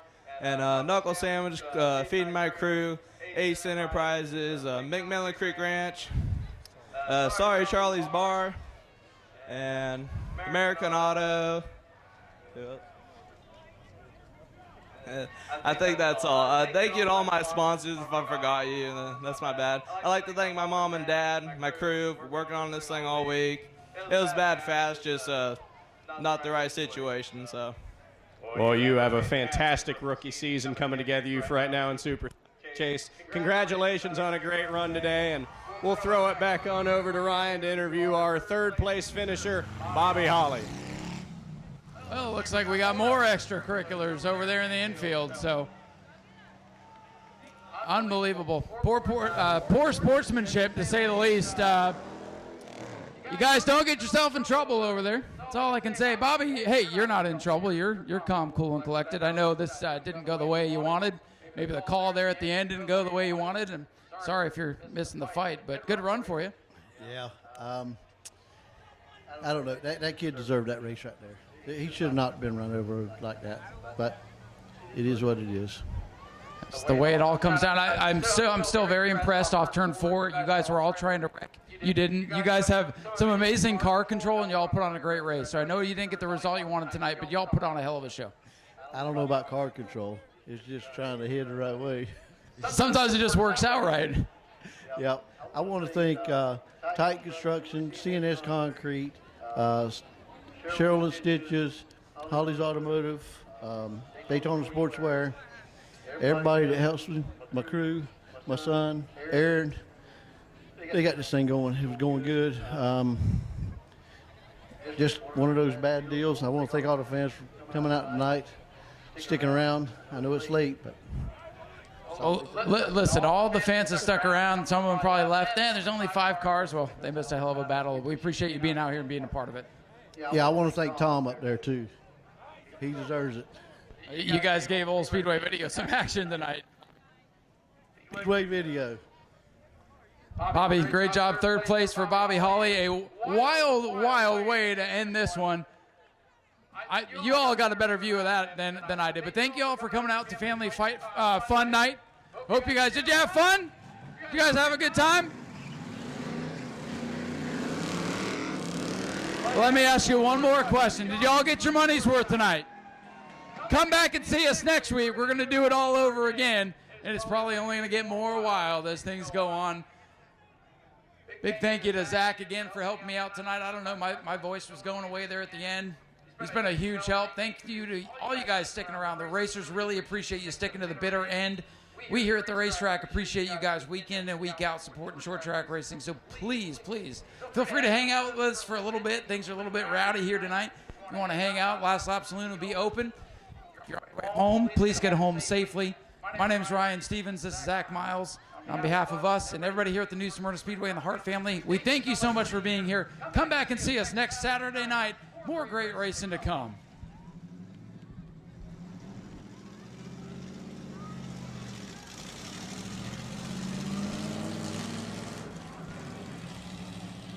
Zach, I think you and I should go up here where it's safe. That looks a little bit too wild for my old self down there. Again, thank you all for coming out. Hope you enjoyed the races. Please get home safe. Don't act like them hooligans in the infield.